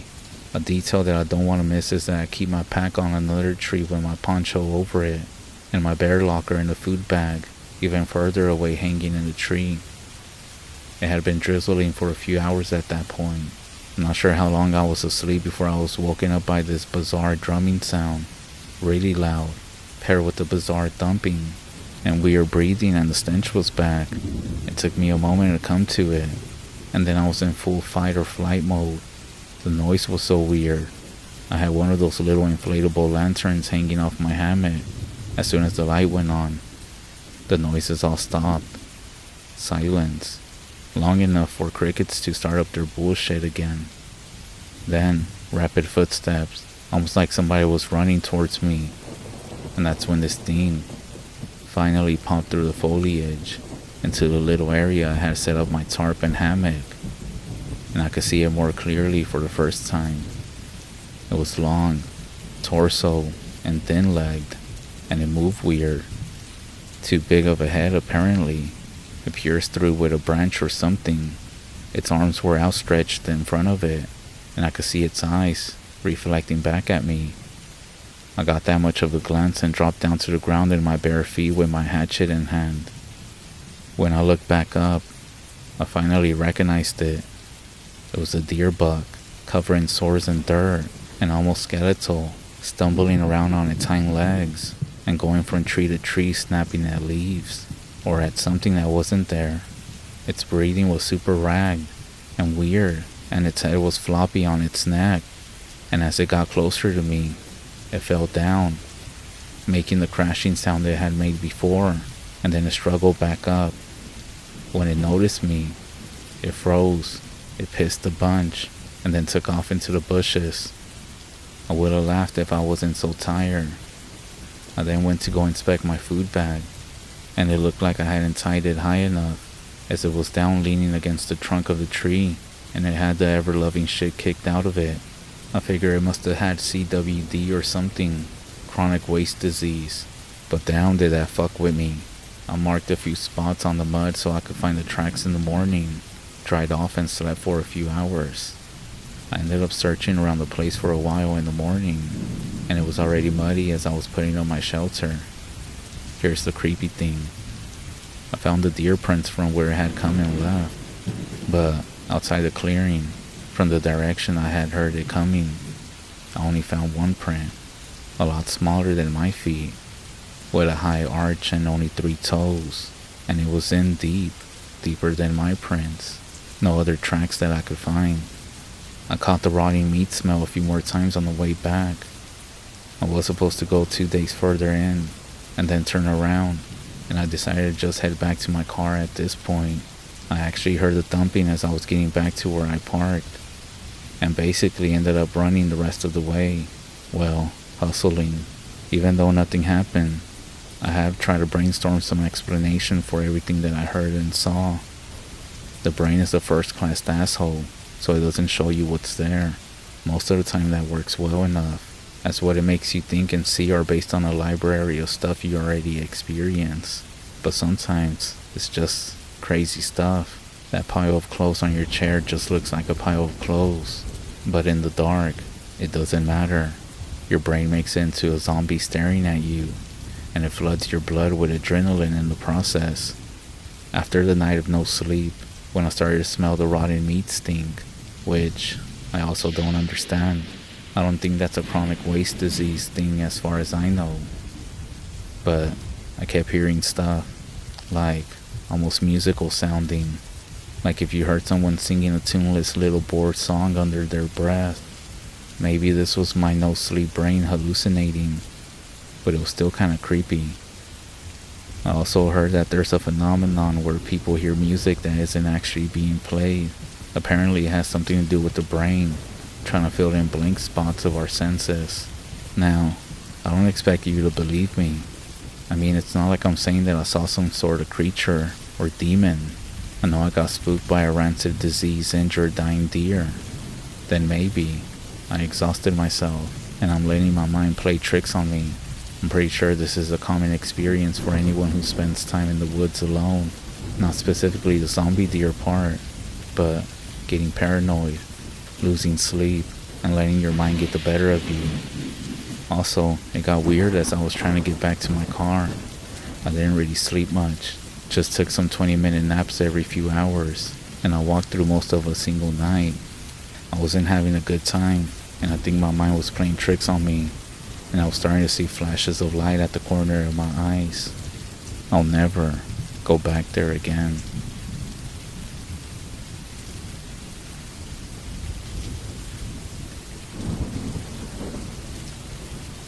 Out here on the REZ, even old friends and family are hiding secrets. You know, when you graduate high school, you lose contact with just about everyone you knew. I mean, yeah, you'll keep in touch with them here and there, through social media and random messages. You contact each other with the same thing as always. We should definitely hang out sometime. Or, yeah, I'll let you know. But we all know nothing really comes out of it. Every now and then, you'll get a message from an old friend. And you know deep down it's most likely some Herbalife or pyramid scheme pitch. It's kind of funny, really. But you go along with it. Well, one of those days, an old friend from high school sent me a message. It wasn't weird, not exactly. He was simply asking how I'd been and how life was treating me. We caught up over a few months. Nothing too much, but enough to engage in conversations with him. And then came the sales pitch. He told me he was moving off the REZ, out of state actually, and he was looking for someone to watch his place and clean up while he was out. Plus, he also said he was going to pay, so it was something I couldn't pass up. I almost forgot to mention, I'm also from the REZ, but my girlfriend isn't. She's more city vibe type of girl, so I agreed to house sit and clean up for him. His house was kind of secluded, and it felt like a nice getaway, if you consider that on the REZ. It was my girlfriend's first time on the REZ, but she was excited. She was one of those girls who looks at the REZ like a missionary trip. Yeah, slightly offensive, but you get the point. Basically, she's not familiar with REZ life or culture. When we got there, everything is normal. The house was quiet. The property had this peaceful, quiet vibe. Before we went to sleep that first night, I remember I needed to turn on the motion detector lights outside. My friend had left me a note with a few instructions, so I didn't think much of it. After I set the lights, we went to bed. I fell asleep quickly, but my girlfriend took a little bit longer. At some point, she woke me up throughout the night, saying she heard some noises outside, and she also said the motion lights outside went off. I didn't think too much of it, most likely just the wind or an animal. But just to help her calm down, I went outside to check the yard and she came with me as well. We looked everywhere, but there was nothing. I told her that everything was fine, and that I would double check the gate and everything else around in the morning. She stayed up on her phone for a bit while I went back to sleep. Later, she told me it was around 2 a.m. when she was finally able to fall asleep. The next morning, we checked all the locks, and so we started the day with cleaning. I had to leave to go buy some cleaning supplies. When I got back, She told me that she felt weird the whole time I was gone, almost like somebody was watching her if somebody was in the house with her. She brushed it off, thinking it was due to the fact that she was in a different place. However, she also mentioned that when she was on a stepladder cleaning, she felt like someone had grabbed her shoulder. I joked and said that maybe she had a friendly ghost, or a loved one simply saying hi. We both just laughed. After 2 days, nothing happened, and everything was good. But one night, something weird happened. She told me she had been feeling nervous and jumpy all day, even though she had calmed down by the time that we were gonna go to sleep. At some point through the night, I woke up to her shouting, "Help me, you have to help me." It was loud and desperate, and it freaked me out because she didn't even sound like herself. She wasn't asleep. Her eyes were open, but it was like she was in a trance. She was staring directly above her, looking up, not moving a bit. I grabbed her and shook her until she snapped out of it. I asked her what was going on, but she seemed confused, and she said she didn't know why she was yelling. I checked my phone. It was 2 a.m. The next day she seemed very quiet. Oh, and I forgot to mention that my friend called me, and he requested if I could give him about 5 more days. Basically 1 more week. He said he ran into some issues, and he was going to be out longer than expected. He also said he would pay me double. Plus, it sounded good. A whole free check to me, and maybe another to my girlfriend. We had also already detail cleaned the house, so we would just be house sitting, doing nothing, while getting paid. However, my girlfriend's biggest concern was that she didn't feel safe in the house. I could tell she was on edge, and it wasn't just because we were in this place. I could feel it. I could tell it was starting to affect her mentally, and that also made me a little bit uneasy. I knew my friend really wanted us to stay the full week, especially when I told him that we might have to leave because my girlfriend doesn't feel safe. So he said he was going to make a few calls to see if someone else could come over and take our place. Basically find a replacement. Even though I wanted the money, I agreed to it. I guess it was the best option. He called back a few hours later.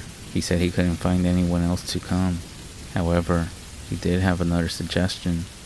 He said that his neighbor Joe had a dog that he sometimes brought over. The dog was supposed to be friendly, and he said maybe having it around would make us feel safe. So I figured why not, even though it seemed like a strange solution for the situation. But hey, as long as it makes my girlfriend feel safer and we get that nice bonus. I brought the idea up to my girlfriend. Of course she loves dogs, so off we went. Surprisingly, the house wasn't that far, only about 10 minutes away. So much for being a neighbor. But like I said before, these places were sort of isolated. Joe's house was a little more run down from the outside. Well, it was in a house. It was a mobile home. And when I got off, my girlfriend stayed in the car. And I walked to the door and knocked. I then heard a guy shout to come in. So I did. As I walked in, the guy was sitting down in a recliner. The first thing I noticed were a bunch of different objects everywhere. Feathers, and something that almost looked like a dream catcher. The walls were also covering some strange markings, and as I walked, I started to notice the faint smell of something burning, like sage or something, but it didn't smell clean. He asked me if I was the one taking care of my friend's house, and I said yes, I'm house sitting while he's away. He then gave me this look and said, "You're here for the doggo, right?" I nodded, and he said, "Alright, he's out back." In my head was, why the heck did you tell me to come into this random place? I didn't feel safe. It felt sketchy, like a drug house, even though I've never been to one, but I imagined that this is what they look like. We then went outside, and Joe called out to the dog. The dog came running from the back, bounding towards us like he had been waiting. Joe simply smiled and said that he lets him outside around this time. He also mentioned that he's real friendly. He then paused and said, "That house your friend's selling, that's basically Doggo's second home. He's always over there." I just nodded and told him thanks, that I'll bring him back in a few days. I didn't think too much about anything else at that time. The moment that I walked to the car with the dog, I could see a change in my girlfriend. She seemed to relax a bit, even if it was just a little. We then made it back home, and the dog was just following us around the house, staying by the door and just staying close to us as we cleaned. My girlfriend was smiling more, laughing, even when the dog would go up to her just to get some attention, and for the first time, my friend's house just felt better. That night, I was outside with the dog, having him use the bathroom. I was walking around checking the motion lights. My girlfriend was inside washing dishes. As I went around the house, I noticed something strange on the ground near the side of the porch. Small sticks, with what looked to be wrapped in dried leaves, and a string as well. There was also marks on the ground, as if something had been pressed into the dirt recently. At first I didn't think too much of it. Maybe it was just the breeze from the wind, but there was something off about it. Later that night, my girlfriend went to turn on the bathroom light to take a shower. Mind you, the bathroom is inside the master bedroom. Well, when she did, she started yelling, saying to stop doing that, and that's when I noticed that the lights were flickering in the bathroom. Let me just say that she freaked out so much that she ended up skipping the shower and just went to bed like that. I even pushed the bed to the wall so that she could sleep against it. She said she felt safer like this. At some point at night, something woke me up. When I opened my eyes, I heard some strange noises, like footsteps running on the floors, or fan turning on and off, and the bathroom door creaking open, very slowly. Eventually everything stopped. I said a few prayers in my head because at this point, I was slightly creeped out as well. I didn't see anything else, but I know something was here. I stayed awake for I don't know how long, maybe another 30 minutes or so. I was scrolling through social media when I heard a noise from the corner of the room. My eyes had been on the screen for some time now, so when they fully adjusted to the darkness, I almost screamed. The doggo was sitting in the corner of the room just looking at us. The fuck? I then reach for the lamp and turn it on. When I do, the dog is starting to walk back to our bed. He then lays down on the floor, sleeping with the light on for now at least. My girlfriend wakes me up and says what's wrong, asking why I still have the light on. I told her that damn dog scared the shit out of me. It was walking around here for I don't know how long. She then said I was most likely dreaming as she looked over at the doggo, but he was falling asleep. I had my doubts, but whatever. The next morning, my girlfriend woke up crying, shaking, and worried.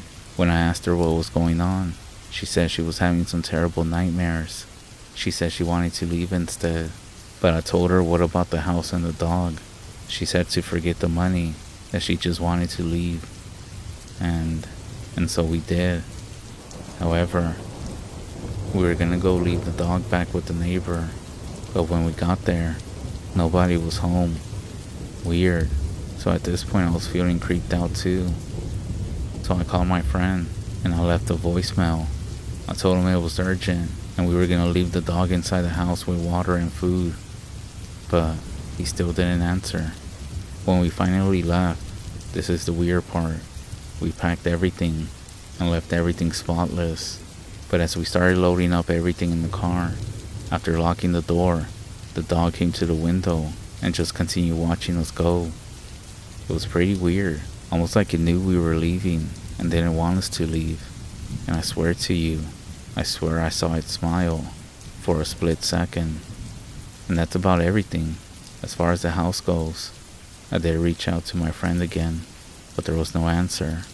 I also sent him a message on Facebook, but there was no response. After a few days, back home, I talked to my mom about this, and she basically said that I was fortunate to leave when I did, as staying longer might have brought harm to me or to my girlfriend. I told her everything that happened, and she also mentioned that maybe there's something wrong there. Maybe it's the house, and that it's tied to my friend. She said she doesn't know what kind of practices he was involved in, but they must have not been good. All those things, those strange noises, the flickering lights, the dog's behavior, the items that I found outside. She said those are all signs of spiritual unrest or some sort of witchcraft. My mom eventually told my dad this, And he basically said the same thing. He said that maybe my friend is using that house for something that he shouldn't be. Or maybe he was planning something. Either way, I basically did the right thing by leaving. They told me not to go back, to stay away from the house, and from him. I don't think I'll ever know the truth, or what was going on there. But you know what? Maybe it's better that way. Me and my girlfriend are now married, but even now, she still has nightmares here and there. She dreamed there was some sort of portal to some evil place in that house that we were in, and that she saw both of us, along with our family and friends, trapped there in that house, unable to escape. If anyone has any ideas about what this could have been, we would love to hear it.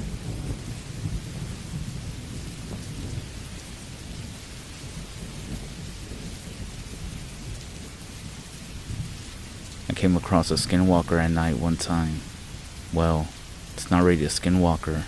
I actually want to say it was a bad spirit. An evil spirit.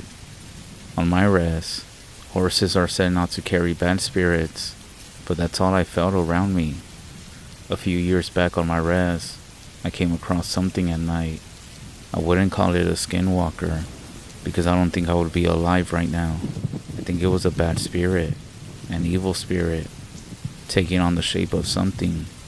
Well, let me tell you. One night, I was walking my dog and I hear whistling. Just a long whistle that echoed through the night sky. It was kind of creepy, but I didn't think too much of it. I figured if my dog was calm, I shouldn't have to worry. We keep walking along. He's wagging his tail and we're almost home. It's also a pretty quiet night, when out of nowhere, I hear some rocks falling. Mind you, I live by a big hill, and there's a small river separating the road and the hill. Anyways, I hear the rocks fall and my dog stops. He then stares out towards the top of the hill. I pull the leash a bit. I tell him to come on, but he doesn't even move. Then, another long whistle. My dog starts to growl and begins to bark. He stops and everything becomes silent. I'm looking, trying to see what he sees, but it's too dark. Again, another whistle. He whimpers a bit and backs up towards me. He then looks down the road, towards home, and starts to growl. I'm getting freaked out at this point, and I'm trying to help him stay calm, but nothing seems to work. That's when I look and see a tall, dark figure, standing there, watching us. My dog gets behind me and kind of pulls me back, but I really don't want to take my eyes off this thing. Another whistle, but this time it comes in a tune. It looks like it moved a bit closer, so I step back. It happens to be in our way, and I'm not sure what to do at this point. I was scared stiff.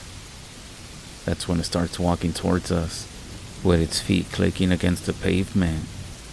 It comes out of the shadow, and it's a horse standing on its hind legs like a person. It faces us and it starts to whistle again. It takes a few steps towards us, and my dog whimpers in terror. I drop the leash and he takes off running. He runs home, but the thing happens to have no interest in him. It's walking towards me. I turn and run. I can hear it behind me clicking against the pavement. I'm running for my dear life at this point, going as fast as I can. I'm getting tired, and once I'm out of breath, I stop. I hear it slowly walking up behind me, getting closer and closer. I turn around, and it's only a few feet away at this point. I then look at it, assuming that I'm gonna die here, but it smiles at me and walks over to the little river, jumps over and runs up the hill. I stand there and think, what the fuck? Am I hallucinating? I then hear it whistle again, longer than the ones before, and then dead silence. I walk home and keep my eyes open for it, but nothing. That was the scariest thing in my whole life, and I will never forget about it.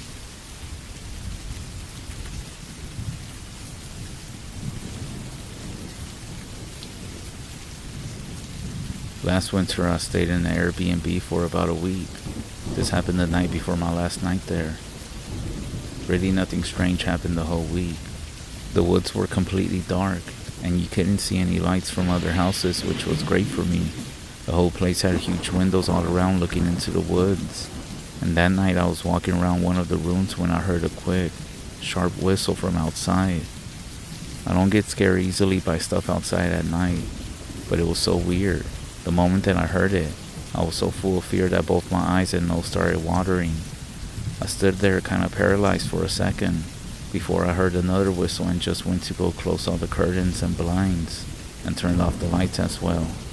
I'm not sure why I did that, but I sat there in the dark on the floor, so full of fear that my nose was dripping and tears were filling my eyes. I had the windows fully open so I could hear the whistle getting closer until it sounded like it was literally right outside, and I was shitting fucking bricks for some reason, which was just freaking me out more. I was straining to hear whether I could hear footsteps and whether it might just be a person. I kept hearing weird noises, but nothing that sounded like a person walking. I waited for what felt like forever, until I didn't hear the whistle for a long time, and I ended up crawling into bed and not looking out any of the windows. This event just stays in my mind because of how scared I was.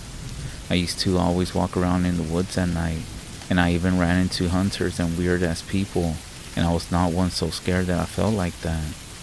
I sat on the floor with my nose and eyes dripping and kept thinking, why am I doing this? And I could just not make myself move and look out the window or do anything.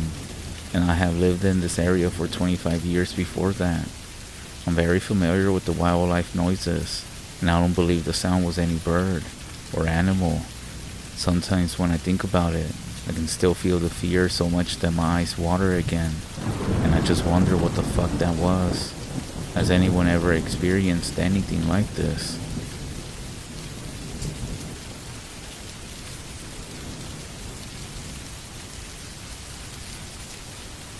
Always respect visitors that come into your home. You just never know what they might bring. I have something to share, but I want to let you know that in our culture, respect is everything. Being respectful of the land, all the rules that our ancestors and parents and grandparents have passed down to us, and also respecting the unseen and the spirits. When I was a teenager, I was living with my mom and her husband. His mother soon came to live with us as well. She was an old lady, and I don't just mean old. She was nearly about 100 years old, but she wasn't frail. She was tough, very autonomous and stubborn. She didn't really care for me much, and being it was summer when she came to live with us, everyone would always go to work and tell me, be sure to check on Grandma. I would always go downstairs and ask if she was hungry. She would always ignore me, but I always fixed her lunch anyway, and I left it at the kitchen table. After a while, she would sit at the table and eat whatever I had cooked. It took us a long time to get used to one another, but after some time, we actually started to become friends. I could never sleep at night, and she couldn't either. I always had issues sleeping at night, and she barely slept. I would sometimes come down and make tea. She would hear me and come into the kitchen where I would fix us both a cup, and we would visit for hours. On one night, we started talking about what a person sees over almost a century of life. She was telling me stories about when she was a little girl. She would tell me about people who had come and gone, and so that's when I finally asked, what's your secret to having a long life? She was a sassy lady, so I expected a quick-witted response, or at least one like, I always ate my veggies, or I never ask stupid questions, something like that. However, her response came in a story, one that I will never forget. She told me when she was just a little girl, they would always be traveling, except that back in those days, they took days to get to where they were going by horseback and buggy, and along the way they would always stop and camp. I don't remember where they were going, but there was a large group of people traveling this one time. Everyone had set up camp, and her parents left to grab more firewood. She sat back at camp, playing with a doll her mom made her. As she was playing with the doll, she said she started to hear shuffling outside. Thinking it was just her parents returning, she kept playing. That's when she heard a weird noise against the tent that suddenly caught her attention. So she stopped and looked up. Between the tent flaps appeared two hands, fashioned as though the person was going to pull the entrance apart. She said the hands weren't like a normal person's hands. They were white. They didn't even look quite human. White and pale, almost lifeless. as if they were some fake hands. As the tent slowly opened, there was a white figure, almost skeleton looking, hollow eyes, empty sockets, watching her. She said she didn't feel fear. As a matter of fact, she said nothing really felt strange. She said the only thing that she felt was the need to be polite. Of course, it is and was a custom all over the REZ to offer a guest some food and drink. So she looked around and saw only a salt and pepper shaker. She grabbed them both, set them in front of her, and she pushed them to have them as an offer. She said this thing just stood there, looking at her for some time, and after a few seconds, it closed the tent flaps and left. A few days later, the sound of a man screaming rang through the campsite.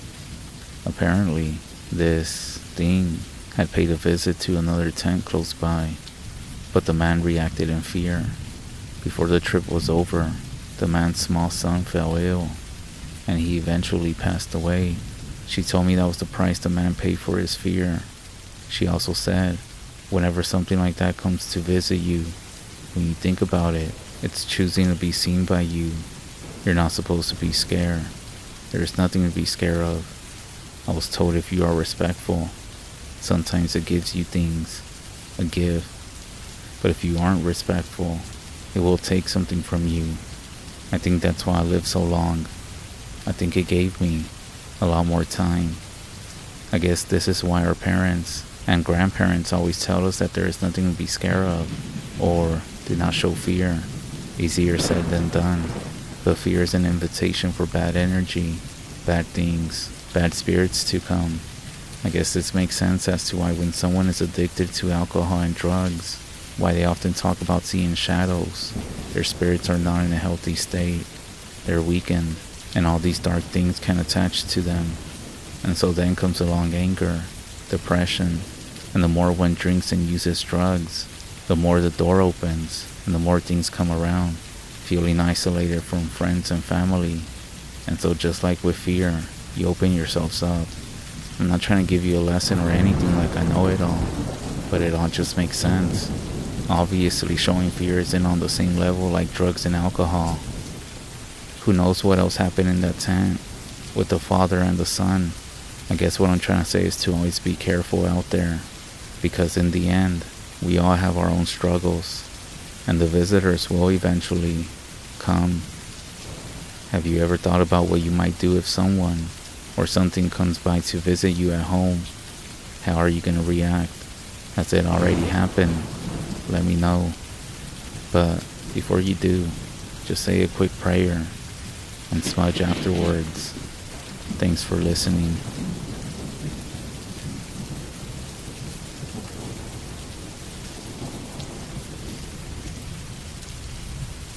I have seen some pretty wild stuff in my life, but most of it is explainable.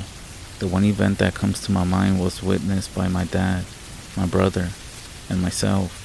And it's a two-part encounter, but I still consider it one event. It was around 1998. My family and I had just moved into an old clapboard house on the edge of town. It had a huge backyard with a 6-foot wooden privacy fence on one side, and then a chain link fence about 4.5 feet high around the other 3 sides of the yard.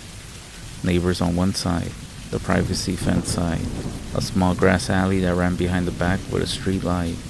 Our bedroom was an old converted sunroom on the back of the house that faces the backyard.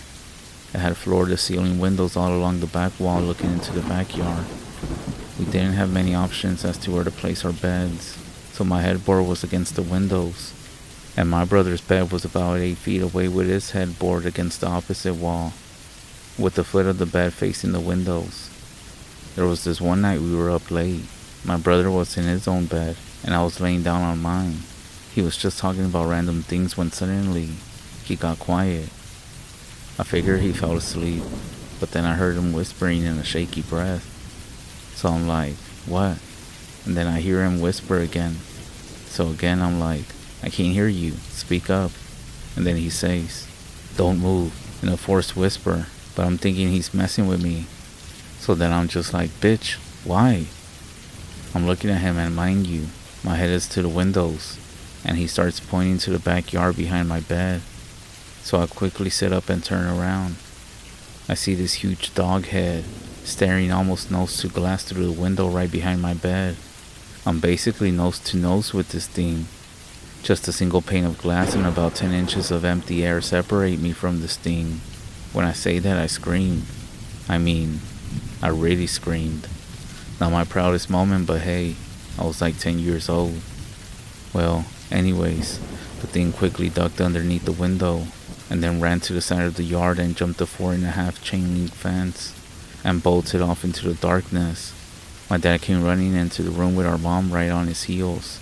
We were able to get out that something was looking through our window, so Dad ran back to his room and he grabbed a shotgun and then went out the side door of the house and into the backyard. Unfortunately, or maybe fortunately, he didn't find anything. I wrote it off as I had a nightmare and that my brother wouldn't admit to seeing anything, so I took the blame and was told to quit messing around, go back to bed, it was just a nightmare. You know, the typical parent responses. Well, later that night, maybe an hour or so after, I begged my parents to let me sleep in the living room because, you know, leaving the house wasn't an option. I was made to sleep in my room again. My brother and I are just in our room with these floor-to-ceiling windows. At this point, we're kind of just shaken up. This time, we're both huddled in this bed, staring out the windows. You guessed it. We see this thing come walking along the chain link fence on all fours. And the fence only comes up to its mid-shoulder. So now we know this thing is huge. It sniffs the ground, does a few circles, and then hops the fence into our backyard like it's nothing. It walks over to the window. It gets the nose to the glass, almost like it's trying to see in. We're basically panicking the whole time. Well, my brother is like, fuck this. As soon as he steps off the bed, we hear it. The thing at the window gets knocked sideways, and without even missing a beat, it turns and runs across the full length of the backyard. It then jumps the back chain link fence. It clears the fence, the alleyway, and then it landed in the back neighbor's yard. And then it was just gone. My dad comes around the side of the house with his shotgun in hand and makes a mad dash for the side door and slams it shut behind him. He is screaming and hollering that we gotta go. So we pack up and go to a hotel that night. My mom refused to believe what we saw. This whole experience rattled my dad so much that he didn't even want to come back. He told my mom that we were gonna just move the next day, but she wouldn't allow it. After about 6 months, she finally gave in, and we ended up moving. Mind you, these are the coastal plains region of Texas. We have no large wild canines here. We do have some stray dogs and coyotes, but nothing that would ever remotely touch on how big this thing was.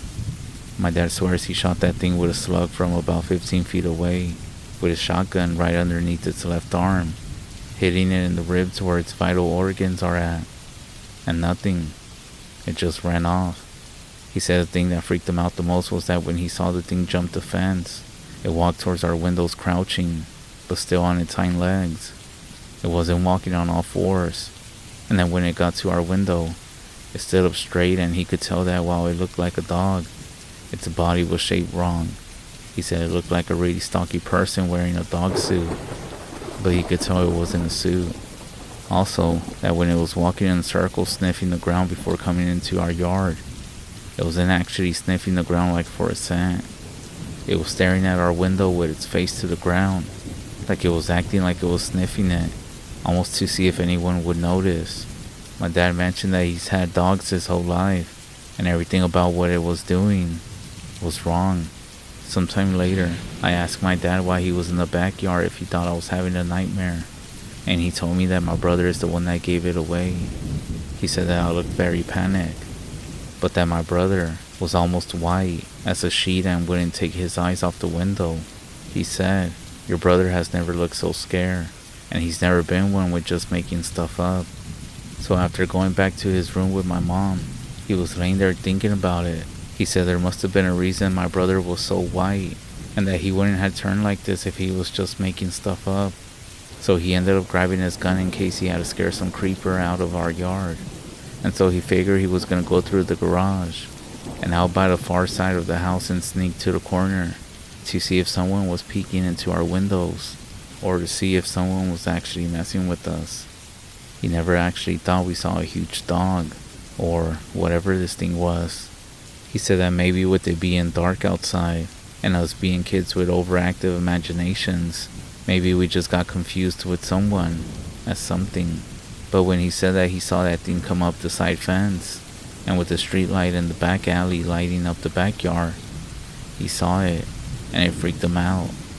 He was gonna creep back inside until it went up to our window, and he said as it stood up, he just got this instant feeling of just dread-like, almost like something was gonna happen.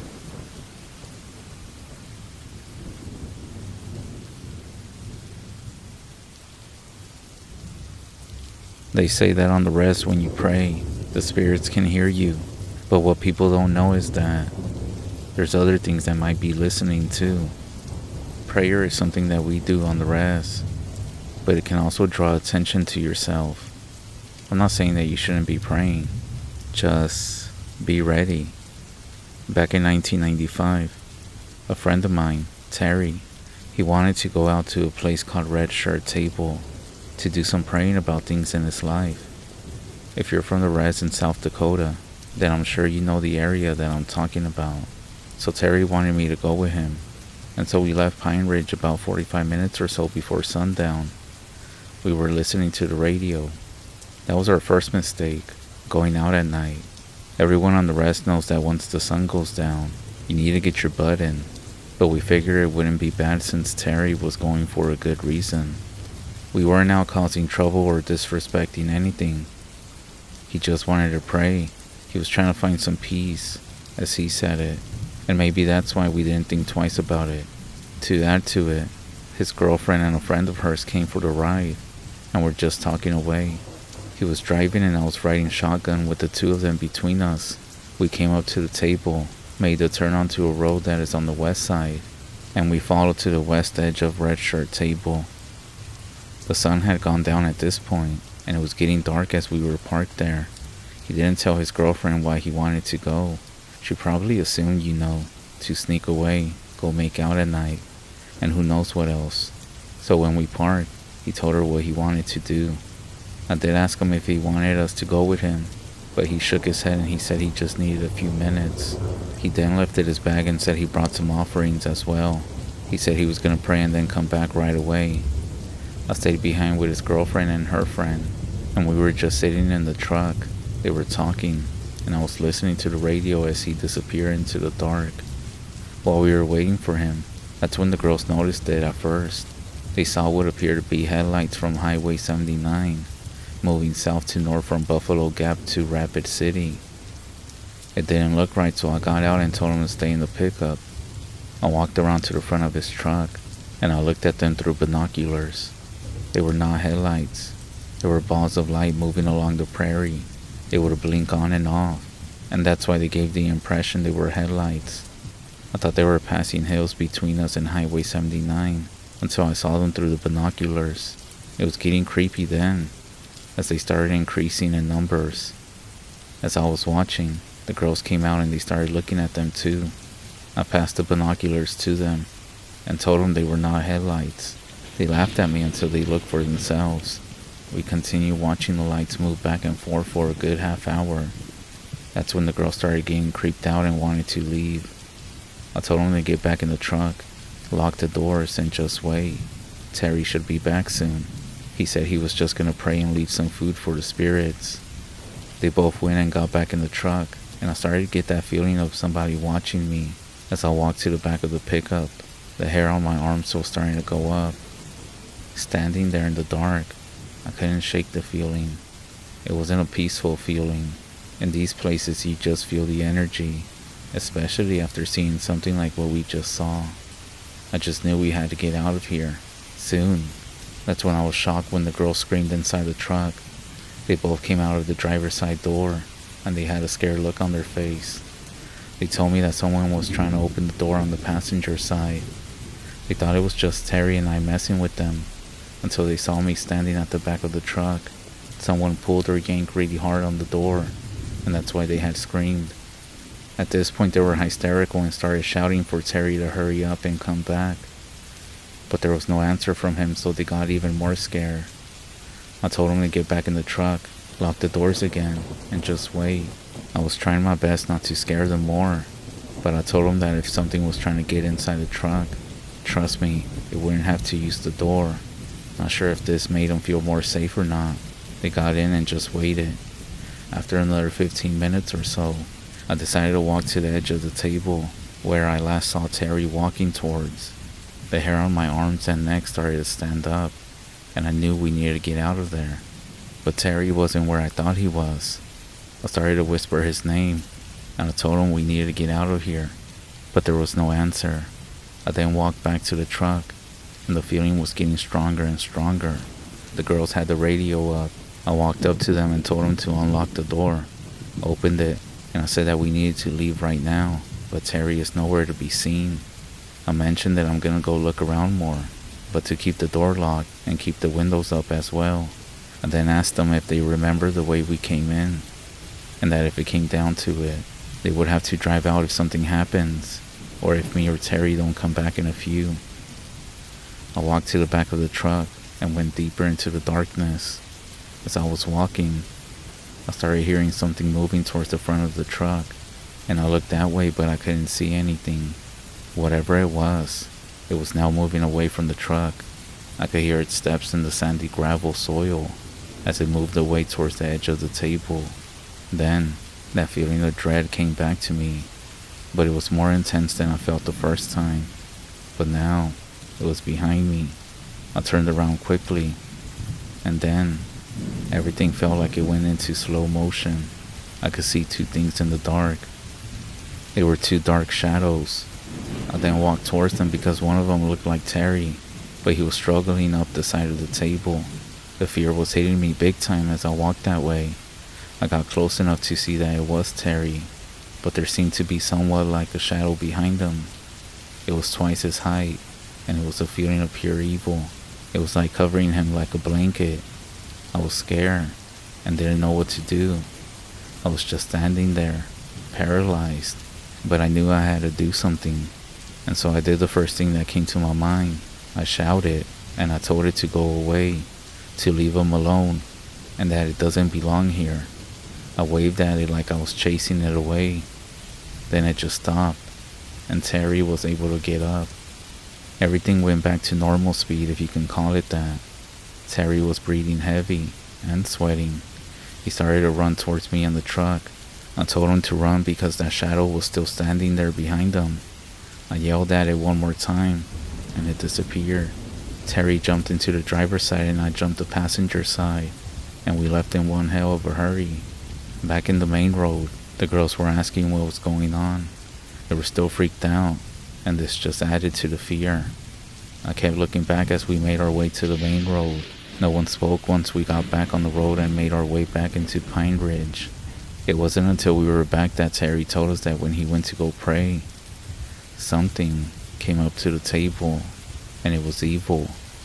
He said the whole time that he was gone, he was trying his best to lead it away from all of us. It ended up staying with him until he was too exhausted to do anything, and he started yelling back towards where he thought the truck was. When I yelled at it, that's when he saw me, and then we both ran back to the truck. I know some people don't believe in dark shadows or dark spirits, but I saw one that night, and I can still see it as I'm writing this. That image, that situation, is still fresh in my memory. Back then, I told myself that I don't ever want to see one ever again, but I was wrong, and time itself proved me wrong. But I'll save that story for another day. I wish I could tell you that this has a happy ending, like when people get cleansed, and that was it. But instead, Terry ended up changing. He stopped talking about what happened. I mean, who wouldn't, right? But he also stopped coming around so much. He started acting weird, different, I guess. Him and his girlfriend broke up because she said he was just becoming a different person.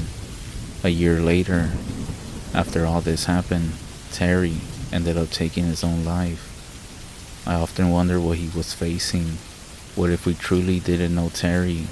What if that night at the table, he wasn't just out there to pray? I mean, he goes to a place like this that is filled with all types of energy, especially at night, to offer prayers. I'm thinking that maybe he was doing something that he wasn't supposed to be doing. Like I said, this was back in the 90s. Not a lot of people to connect or talk with. But what do you all think? Let me know.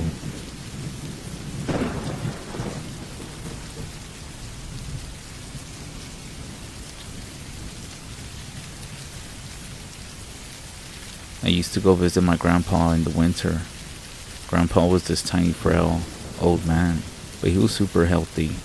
He used to go snowshoeing up in the mountains and carry most of the gear in his sled that he would pull himself. You know how grandpas are, and it was always cold up there. Your snot would be frozen before it left your nose. The times he did convince us to go, we would end up staying in ice caves that grandpa had carved out into the snowbanks earlier in the winter.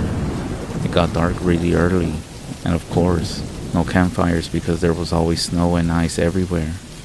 One year, we were out there camping with Grandpa, and he's just really on high alert this whole trip. We don't ask him why, because we were stupid kids and didn't think it mattered. He had random outbursting, yelling at us for not keeping up with his pace. You know, apparently we were doing everything wrong. You know how one gets yelled out by their parents, or by their dad for not holding the flashlight right? Imagine that 3 times more. Anyways, we continue hiking. Mind you, we are a bit behind him, talking among ourselves. He stops hiking at around 2 p.m. Nightfall isn't for another 3.5 hours. Me and my brother just look at each other, wondering what's going on now. Hell, he's ahead of us and he wasn't stopping for a break, that's for sure. So we start looking around for an ice cave because that's for sure why we stopped. There isn't one. We then call out, "Hey Grandpa, where are we camping?" But there's no response. And Grandpa is nowhere to be found. We can't even find his footprints, which is strange because the snowshoes leave big ones that you just can't miss. We start yelling out to him, but we get no response. After a few minutes, we decide to backtrack and refollow the trail, but still, no sight of him or anything. Now we start getting creeped out and scared. After panicking for a bit, we decided to head back, following our tracks back to the main road where hopefully we can flag somebody down and possibly get help to find our grandpa. You always hear stories of people getting separated, and we assumed the best way to find them would be to get some help. We then hiked for about an hour back, the exact same way that we came, at the same time keeping our ears and calling out to Grandpa. When suddenly, we hear a voice. "Where the hell have you kids been at?" It's Grandpa, and he's pissed off big time. What the fuck? He then said that he was hiking along and all of a sudden turned around, and that we were gone. He says that our footprints just ended 100 paces back. We tell him that something similar happened to us, and we had just hiked back 2 miles down the trail. I'm not sure if it was the cold or what, but he just cut off our explanations and told us to shut the fuck up. Then suddenly, he goes into this wild animal hyper alert mode. He doesn't say anything. His eyes are now scanning the forest around us. His head is pivoting side to side, almost like he's trying to see everywhere all at once. We then get freaked out. My brother starts crying.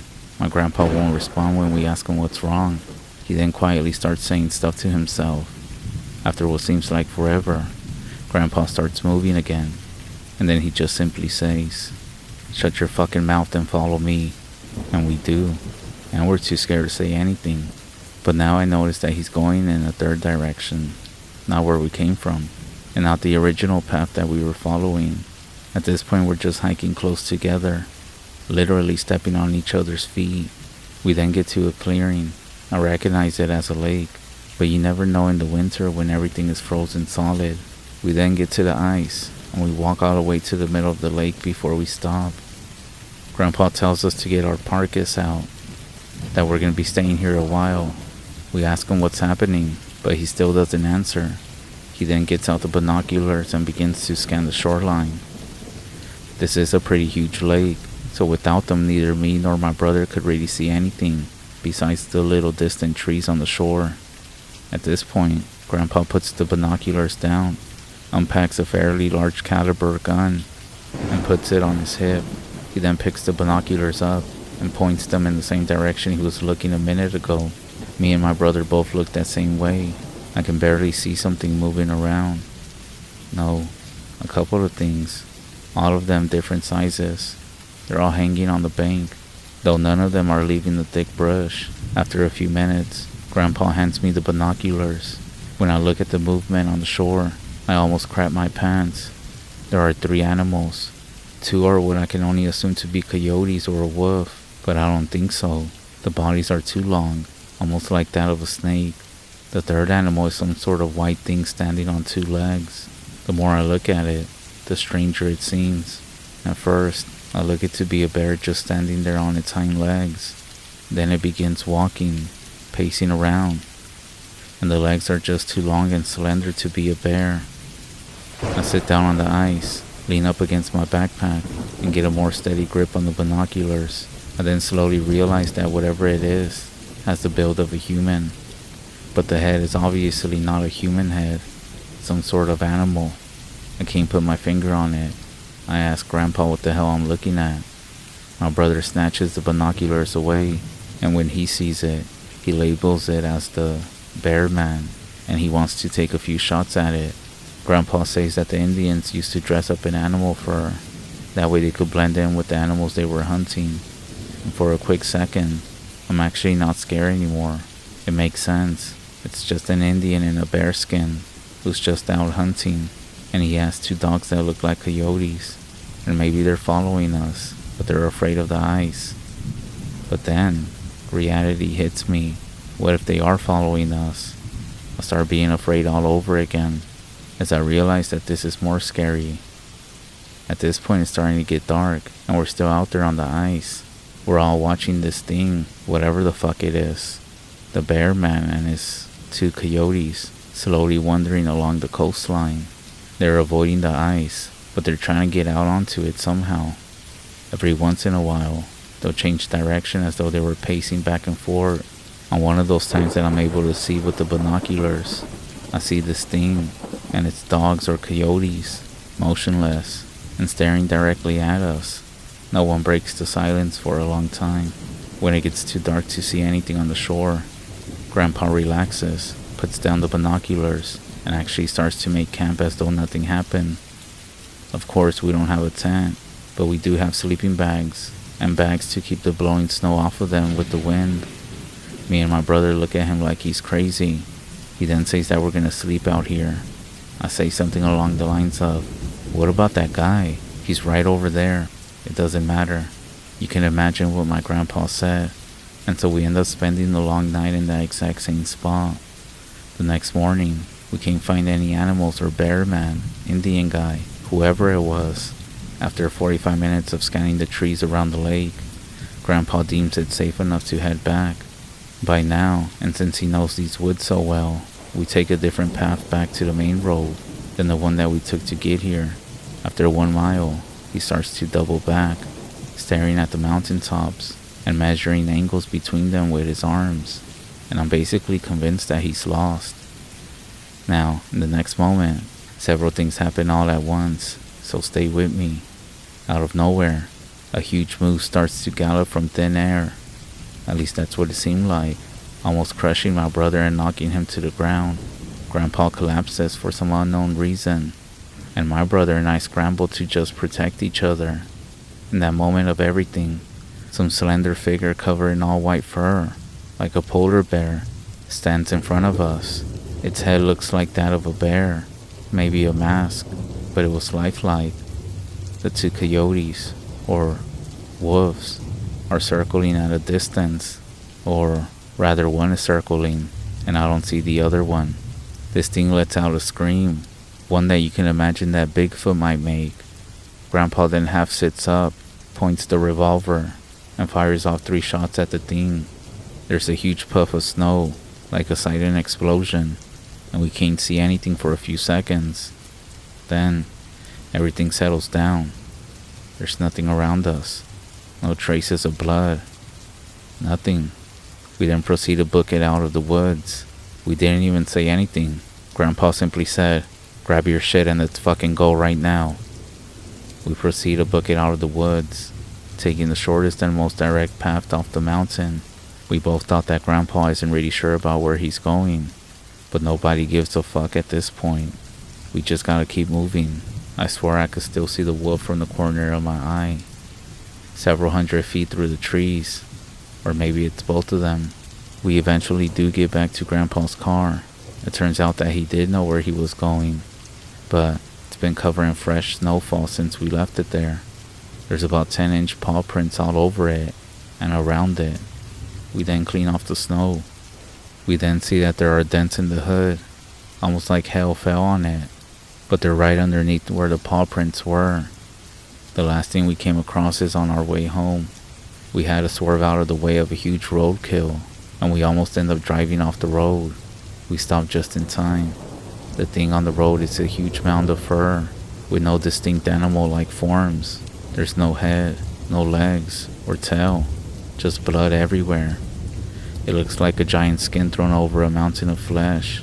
Grandpa peels out and drives home 30 over the speed limit, and we never look back. We finally make it back home, and Grandpa tells us to never speak on this again. That was the last time we went with my grandpa. He passed away the following year.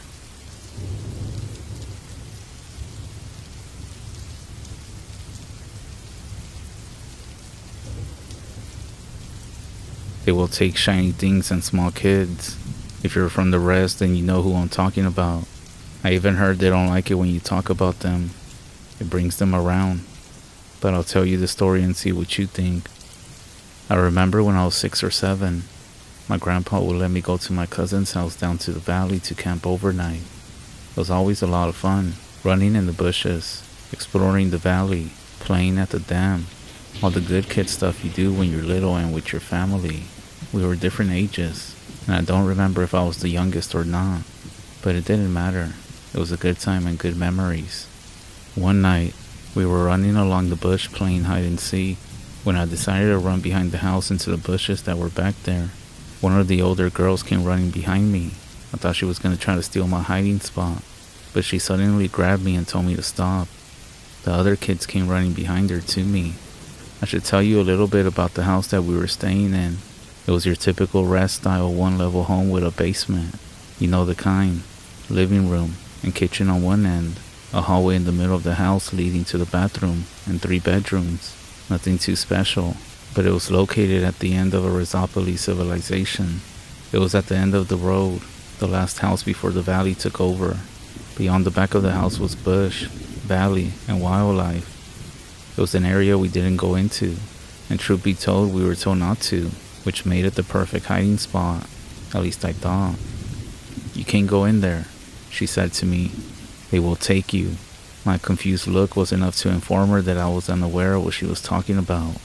"The little people, they take shiny things and small kids," she said. At that point, my cousin's mom came out the back deck, and I'm sure she was listening, so she told us to come inside for a movie, as it was getting dark. We ran inside, and for the rest of the night we played throughout the house, tag, hungry hippos, and we finally got to watching a movie. We didn't go to sleep until 2 in the morning. I was told to sleep in the small bedroom with my cousin as always, and we crashed out quickly after the show. I'm not sure what it was, only that it wasn't a cartoon and I wasn't into it. It might have been Ghostbusters. What happened next could have been a dream, or maybe an overactive imagination, set on by what was spoken the night before, but I will tell you anyway, and let you decide for yourself. I was awoken by the sound of what I thought to be silverware clattering together, and as the sun was coming up, I thought my cousin's mom was getting breakfast ready, so I got up to go try to be helpful. The bedroom door was open, so I easily walked into the hallway and turned the corner to the kitchen. That's when I froze. There were three figures, smaller than me, one by the sliding deck door, and the other two were standing on the shoulders of the other and reaching into the silverware drawer. All 4 of us were frozen, looking at each other. All around them on the floor were the spoons and forks and knives. Suddenly, the one by the door let out a chirp like a sparrow. and it bolted out the sliding door, and the other two scrambled right behind. Each of them had a silver utensil. I watched both of them disappear out the door before coming to my senses and giving chase. I raced to the door and see one of them jumping off the deck, still carrying a knife, pushing the door open more. I go over to the edge and watch them disappear into the bush. That's when I hear birds chirping in the bush as they disappear. Unsure of what to do next, I turn to the door again. There stood my mom's cousin of the house. Damn it, I thought. She's gonna blame me for the mess inside. But all she said was, "They like shiny things," before turning back inside. I followed and helped her pick up everything before she shooed me off to bed again. When I woke up, I didn't speak to anyone about this. I didn't know what to think. As a native man myself, I can tell you there's a bunch of native paranormal stories that you have no clue about. Most people only know about skinwalkers, but even those themselves, we've seen what the internet and ignorant people do when they take something like this and just spread it around. First of all, a skinwalker is not a creature. They're actually medicine men, but maybe I'll give you some background on that another day. However, the main reason you hear a lot more about skinwalkers than anything else is because some of us don't have the same access to the internet as others in the REZ do, simply because of the city internet companies. The companies tax the shit out of the internet, so it's not even worth it most of the time, unless you have a great income or quite a few people on the bill. But even if a native person does have internet, they most likely don't use the internet like everybody else does. They don't spend their time on Facebook, Reddit, or even YouTube. However, that's been my experience with family and friends. In our culture, when it comes to these paranormal stories, it's almost stories that have been told verbally, in person. So when someone in our tribe died, unless someone remembered their stories and passed them on, their stories died as well. Now, even if all the stars align, and a native does retell the story, and has access to the internet, has access to all of social media, most natives simply don't want to post their stories, because even their own family and friends don't believe them, even if they have a few witnesses. You know, like most people wouldn't believe a half goat, half man, or little people, water babies, all the different ceremonies and their uses.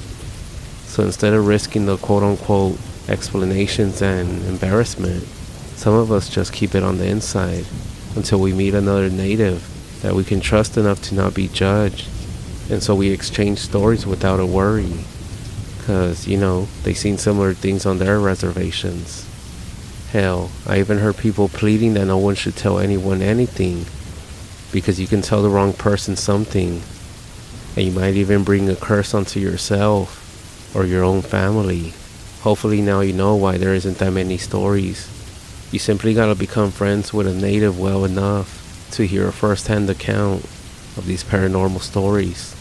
Why do you think the stories that you do find online usually begin with, "I have a friend who is native who told me this," or "My native friend wants me to post this on here"? I do have a story to share. Don't worry, it won't bring a curse on you, nor will it have a skinwalker knocking at your window tonight.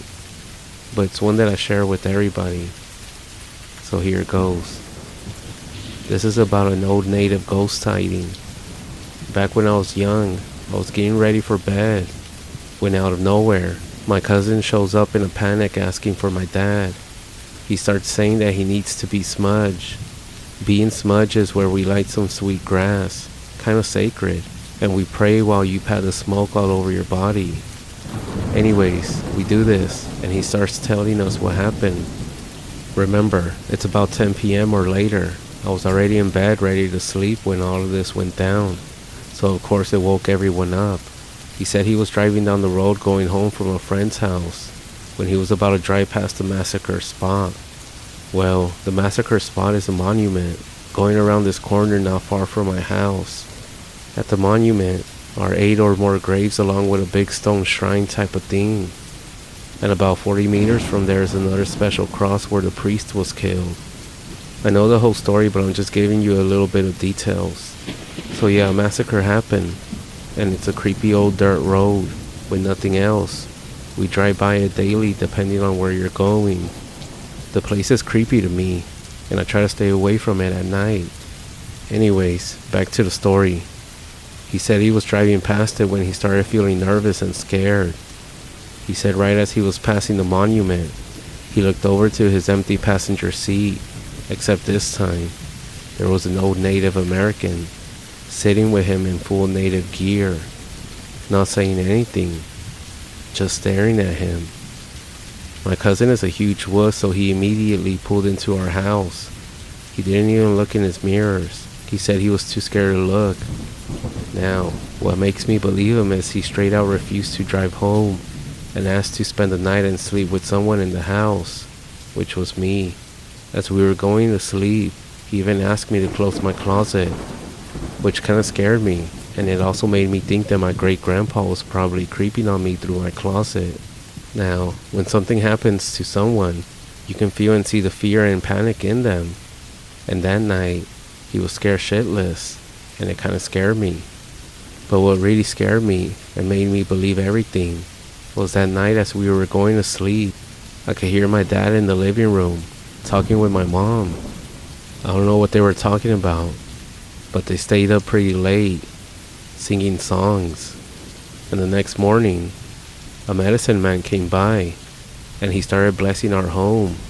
And he even told my cousin that he needed to get rid of the car. Yeah, I know this story wasn't about a skinwalker, but I'm sharing this with you to let you all know that there is another side of Native culture within the paranormal side of things, aside from the Americanized Skinwalker stories. And with this, I would advise you to never drive through the REZ at night.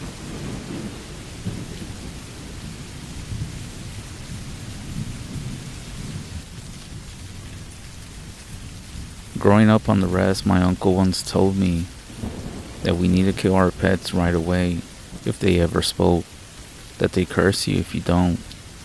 Have any of you ever heard this, or something along those lines? I don't hear this quite often, and not just with your own pets, more like any animal that ends up talking, a speaking animal. Well, I have something to share, but before you even say anything, I want to say this is the reason why we don't speak to outsiders about certain things, even to other indigenous people belonging to different tribes. Why? Because there's still so much to learn, and we shouldn't judge another culture when we don't understand their ways yet. So many people don't even know one word of their own people's language, culture, or beliefs, yet they want to talk about one's own teachings. But anyways, that's a story for a different day. This is why in my tribe, we're familiar with the following teaching. Always be careful with what you say, because a little bird can take your own words to town. I'm gonna stay anonymous, and I'll say what tribe or where I'm from, because you know how people can be. So I grew up on the REZ. Well, mainly me. I'm the only child, over the summers at least. I guess I didn't really grow up on the REZ, but over the summers my parents would drop me off with my cousins, with my uncle and auntie, and I would stay with them for a few months. This would happen every summer. They had a small trailer home out in the open, but all around us was nothing but trees and brush. It wasn't so bad. You would often hear the birds, the different critters, but once the sun started going down, it always got quiet out there. The kind of quiet that makes you just want to stay inside. It was strange out there as well. Something strange would happen every summer that I went. I think the land itself was strange or something. Everything was strange up there. It was loud during the day, quiet at night. So the yard was full of patches of grass missing here and there, with everything else consisting of dirt. A few old cars parked out front that didn't run no more, that my uncle always kept. Somehow he always promised to work on them, but they had been there so long that they became part of the place. I saw them every summer, and I would ask him about them. and he always said he was in the process of restoring them. And a few yards in front, there was a big pole that my uncle would hang certain banners, flags, or other things. They also had a small shed that was out in the back, but we didn't go there much unless we had to. And no, this isn't a story about a haunted shed. Anyways, this one summer, the last summer there, I was outside playing with my cousins. I was a bit older than them, even though I was a teenager, when out of nowhere, this random dog shows up. I swear, it happened out of nowhere. But the thing looked off from the start. Its mouth was long and wide. At least it looked like it was always smiling. I assumed it was a different dog breed that I hadn't seen. But the way it smiled, it seemed really creepy. Something about it didn't sit right with me. But when my uncle saw it, the dog quickly ran to him and started playing. I guess the poor dog hadn't seen anybody in so long. Out there, stray dogs were common. Sometimes dogs wandered off from other homes around the REZ, and eventually the dogs found themselves into someone's home. So of course my uncle took them in, just like everything else in this property. And well, for a while, the dog just stayed around, sleeping outside, laying down in the shade, and my uncle and aunt would sometimes feed it. It was real friendly, always following us when we walked around outside. As much as I said it was creepy, we did start getting along.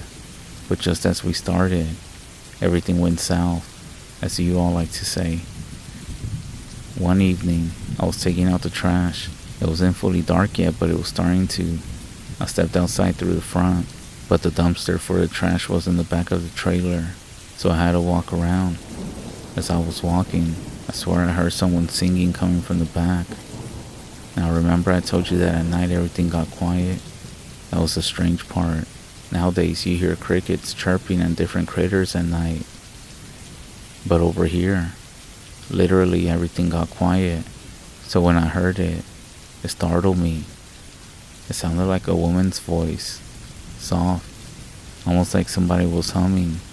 I thought that maybe it was my auntie, but as I hit the corner of the trailer to get to the back, the humming stopped, and I didn't see anybody. Well, alright, maybe it was her and she went through the opposite side. As I threw the trash in, I turned around. All I saw was that damn dog sitting there, staring at me. It wasn't wagging its tail or moving. It was literally just sitting there, looking at me. It was sitting down the way I came, so fuck that. I left it alone and went back inside, but through the opposite side. Good thing this dog was an outdoor dog at this point. So that night, you might guess what happened next. I couldn't sleep. I kept hearing that humming sound, except this time, it was by my window. At first I thought it was just the wind. Not sure if you have ever left the window a bit cracked or something, but it sounds like a whistle when air is finding its way through. But then I really listened and it changed from what sounded like humming to like whimpering, like somebody was crying.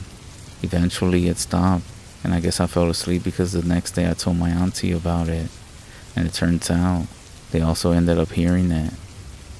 Everyone was kind of uneasy, which made it worse because if your family gets quiet about something like that, you know it's not good. And mind you, we were supposed to have a ceremony the next day. So that morning, I was helping my auntie cook breakfast. My uncle and cousins were outside setting up the tent in the back, where the ceremony was going to be conducted. I figured I would take them some coffee, or see if they need anything. As I stepped outside, I glanced up at the post that I told you about that was in front, just out of habit, and that's when I saw it. A big ass owl sitting right up there, staring down at me. My stomach dropped. Everyone knows what that means, especially around here. I froze for a second, then picked up some rocks and started throwing them at it. And that's when I noticed it had an earring hanging off its ear. I ran back inside and told my auntie what I saw. That's when she asked me where everyone else was at, and I said they're in the back right now. So she basically almost dragged me outside with her. When we stepped out, it was still there. So we went to the back of the trailer where my uncle was at. My auntie told my uncle what was going on, and just like that, my uncle grabbed a nearby stick or a branch or something, and then he ran around to the front, swinging and shouting, "You don't belong here. I know what you are." And not to mention, he was shouting all of this in our native language. That's when the dog also came from the back, running, barking and growling towards it. And then the owl finally took off. But as it did, it started to let out this low, ugly cackle. It sounded like it was laughing, mocking us. My uncle stood quiet for a moment, still keeping his eyes out there. Then he turned to us, and I won't forget what he said. "From now on, we're gonna keep our eyes open. Things like that don't just show up for no reason." He looked over at my auntie and gave her a slight nod, and then he told her to get everything ready. He then said, "Once we're done setting up the tent in the back, we are going to cleanse." Nothing else happened after that. But that night, everything changed. I remember laying there, staring at the ceiling, listening as something had woken me up again. At first it was quiet. Then, I swear I heard some humming again. Maybe it was singing. Soft, almost far away. It sounded like someone was whispering. Just outside. I didn't even dare to look outside the window. Fuck, at this point I turned around instead. I mean, they always tell you not to pay attention to these things, right? Don't acknowledge it. Anything that you see or hear. And if you do see or hear something, so best believe that's exactly what I did. This is why I will never understand people who say in the movies, "Let's go investigate what that noise was." You know, in the scary movies. I can't remember what happened, but I ended up falling back asleep. The next morning, I woke up to loud voices outside, a whole commotion going on. I got up and looked out, and it was my auntie. She was yelling at my uncle. She was almost in tears, I could tell, but she kept telling him, "We need to get rid of that dog. I saw it last night. It was outside our window, but it wasn't even right. It was smiling." The dog was sitting there a few feet away, staring at them, calm, almost like it knew what was being said, just watching. My uncle didn't say anything. He was just standing there quiet. Then he finally said, "Alright," without saying anything else. He ended up grabbing the dog, put it into the truck, and drove off. That morning, while helping with breakfast, my uncle came back. When he walked in, he told me and my cousins that Shelly was no longer going to be around, and that's that.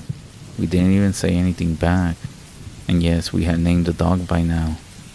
Later that afternoon, while getting everything ready for the ceremony that was going to be done, we were all outside, and out of nowhere, far out in the distance, was Shelly. One of my younger cousins was like, "Hey, Shelly is back."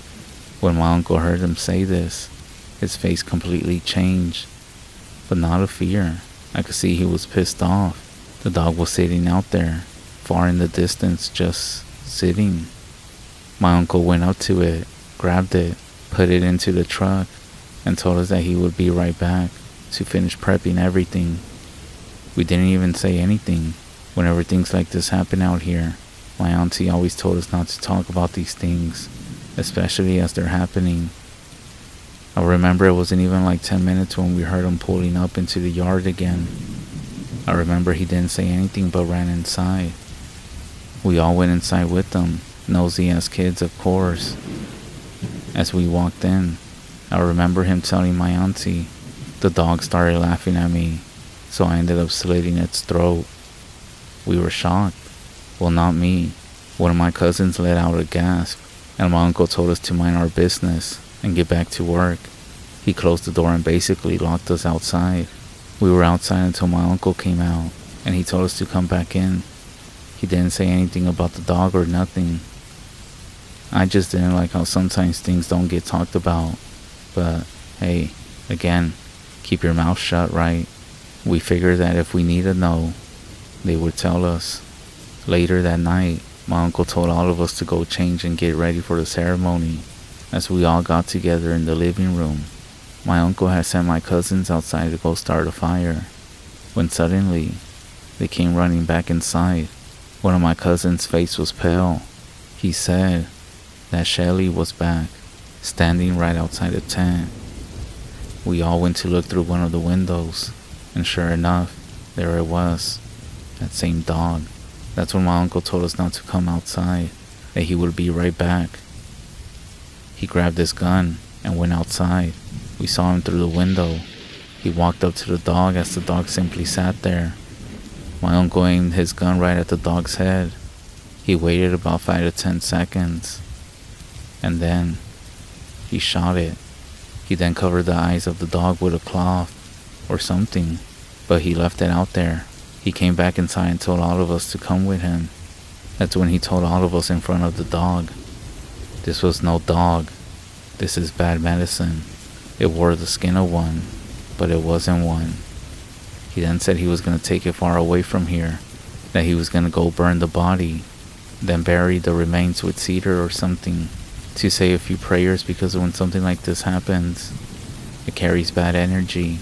It will stick around. However, what I won't forget before he left was when he told all of us, if an animal ever speaks to you, you kill it. That's exactly what I did with this wannabe dog here. I never did find out what was going on out there. A bunch of other creepy things happened that I won't ever tell you about, simply because you might call me crazy, or you might just not believe me. Even when I tell other indigenous people about this, some of them just don't believe it. That was the last summer I went. I didn't go back. My parents actually didn't let me go again. I guess because of what I told them what was going on. I still kept in touch with them. However, the subject, the things that happened, never get brought up. And now we all kind of went separate ways, especially when me and my family moved down south. I do wonder what was going on, which is why I'm sharing this with you. Do y'all have any idea what my uncle and his family were dealing with? Please let me know if you or somebody else, maybe somebody in your own family, has ever gone through something like this. Thanks for listening.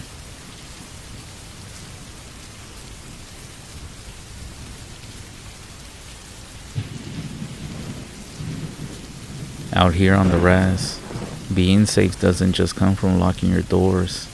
It comes from who you let into your home. You see, something that we teach out here on the REZ is that spirits, especially dark ones, or other things, they can attach themselves to people who are walking down a road that they shouldn't be, or doing things that they're not supposed to be doing.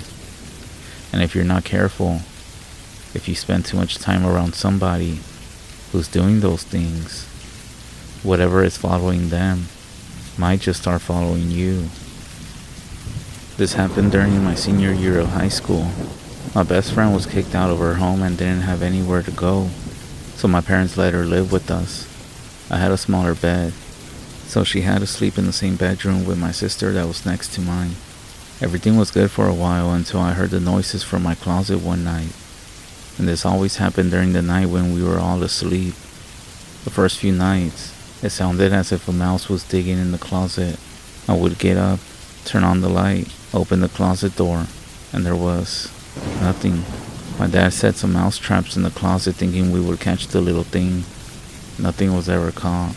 Just about a week or so later, the noise grew louder, but this time it sounded like a human was digging through stuff in the closet. This is what started to freak me out. I got up, did the same thing, turned on the light, opened the closet, and nothing out of place. I do remember that an elder once told me that if you have something that belongs to somebody who has passed on, that was not gifted to you, they could come back and look for it. So I looked through my closet and everything was mine, so I know it couldn't be that.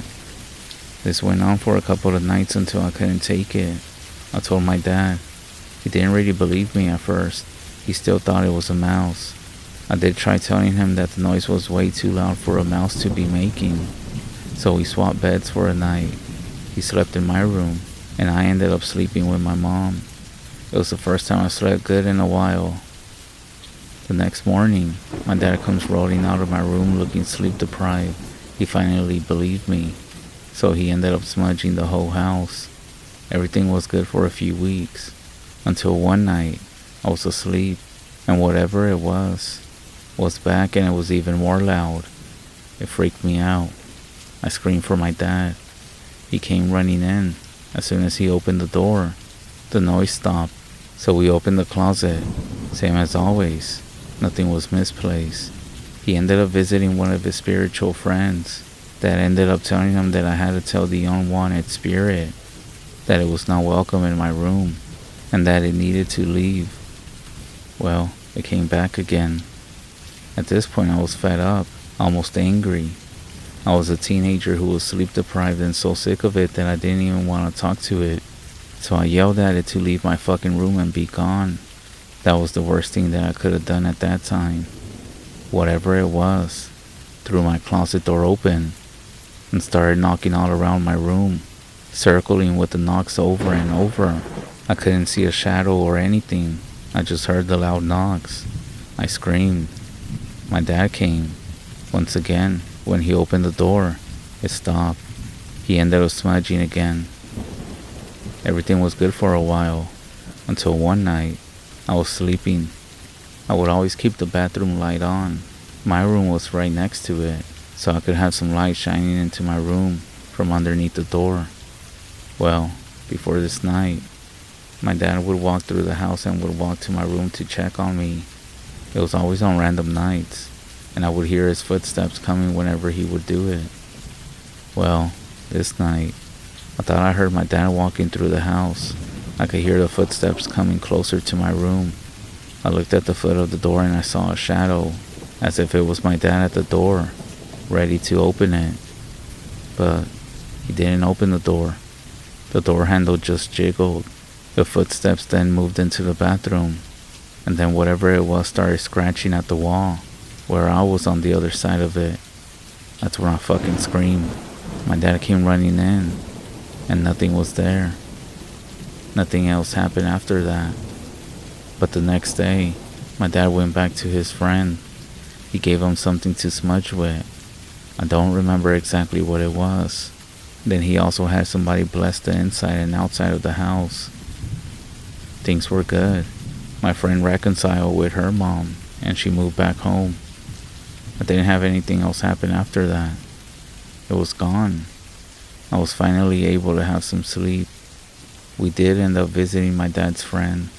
He said that he believes a dark spirit had attached itself to my friend because of the life that she lives. She's had a rough upbringing and has done some negative things to herself. He believes that the spirit loves to feed off of negative things, and it tried to test me as well. He also said that they always try to lead somebody off the right path. It does creep me out whenever I tell this story. It's something that I'll never forget.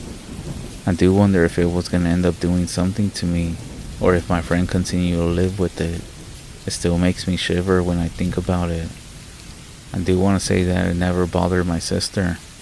As a matter of fact, she had no idea this was going on until I told her. I guess maybe it was trying to attach itself to me somehow. Thank you for allowing me to share with you. Have a good night.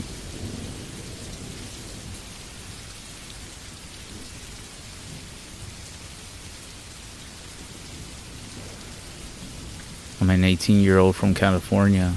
Last year in 2023, I decided to go on a solo one-night camping trip on a secluded trail. My plan was to go early and hike all day through beautiful forested mountains until I went off trail and set up camp for the night. The next day I would finish the hike and get picked up by my family, where the trail would end on a dirt road. I had been on this trail before with my father and knew it very well. It's not really marked on the map, which is why I like hiking it. Normally I wouldn't go by myself camping out in the woods, but I was feeling old enough and brave enough to attempt it. I also knew that the chances of seeing somebody else was close to zero, as I hadn't seen a single other person hiking it before, even in daytime. I chose this trail because I wanted to camp out into this region, but camping there isn't allowed by the Park Service. So by choosing this trail, there was a little chance that I got caught and would get busted by some other hikers. And for this reason, I chose not to start a fire and instead used a propane cooker. My dad dropped me off at the trailhead. I was ready. I had 3 knives on me, a whistle for mountain lions, and a lot of experience in the area, and enjoyed myself until I came to my predetermined camp spot off the trail. I set up my tent, had dinner over my stove, and tucked in for bed. I woke up in the middle of the night, well, suddenly. At first I didn't hear anything and thought I woke up randomly. I waited a few moments laying up with my eyes open. Then I heard a twig break not far from my tent. I didn't panic immediately as I thought it could be a deer or a raccoon. I was gonna make a noise to scare it off, but before I did, I heard 2 steps pressing on the pine needles and twigs. My heart began racing as it sounded like a human walking. Keep in mind, I am off the trail in a place where I hadn't seen anybody before. I reached over to my side where I had my buck knife. I heard the walking come towards my tent, but not directly. Then it stopped. I was terrified, but I kept silent. Even if I wanted to yell, I felt like I couldn't. Then I heard what only confirmed my fears. The thing outside my tent began to hum. There was no doubt it was a person. I gripped my knife knowing that was all I had to defend myself. The humming continued, but I stayed completely silent, hoping that they would just leave. I kept going for what felt like minutes until the person stopped and began walking away from my tent. I then heard scratching on one of the trees near my campsite before I heard them dash away, creating a huge commotion of grass, pine needles, and branches breaking. Needless to say, I didn't fall asleep after that, and I stayed up all night clutching my knife. In the morning when the sun had come up, I didn't hear anything else. I got up and quickly began packing my things to make a mad dash for the end of the trail. At this point I was running, just looking back. I ended up at the dirt road by noon, and I called my family to pick me up. They did, and I told them the whole story. To this day I haven't gone back on that trail, and I made the difficult choice not to inform the authorities, as I couldn't pin anyone to a crime, and it would mean that I would have to admit that I illegally camped in that area. I recently decided to head back to the area with my father on a shorter hike to show him. We saw trash and evidence of a person living out in those woods, which was now abandoned. It was creepy, because it really wasn't far from where I was at the first time, meaning that I most likely was never alone when I camped there. I swear, I'm not scared of something supernatural coming out for me in the woods. I'm more scared of humans.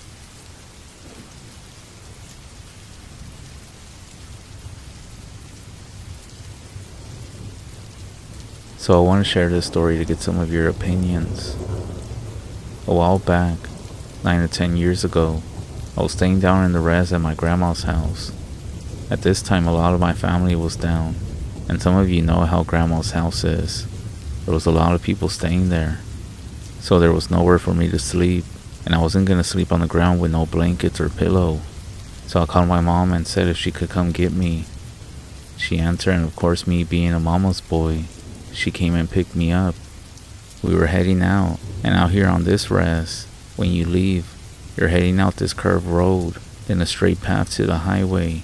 So right before we get to the highway, there's this little building that we call the Tribal Affairs Building, and you can basically see the front and the back of this building. Well, in the back is where they keep this big ass green dumpster. While me and my mom were driving by, we saw this furry looking animal, or dog, or something, digging in the trash. Let me remind you, those green dumpsters are pretty tall. I would say at least 5 to 6 feet off the ground. And whatever this thing was, it was just leaning on the dumpster, digging through it. My first reaction was to believe it was some sort of crusty REZ dog looking for food. Then, my mom slowed down and we both were looking at it. As soon as she slowed down, I think it knew that we were looking at it. Next thing to happen, this dog-like thing peered up at us with 2 eyes that reflected off the headlights, and it had a dog face and was at least 3 feet taller than the dumpster. As soon as we saw that thing watching us drive by, we ended up screaming like hell. My mom ended up hauling ass onto the highway. This still gives me chills to this very day. So if anybody's seen a crusty tall REZ dog running around, let me know.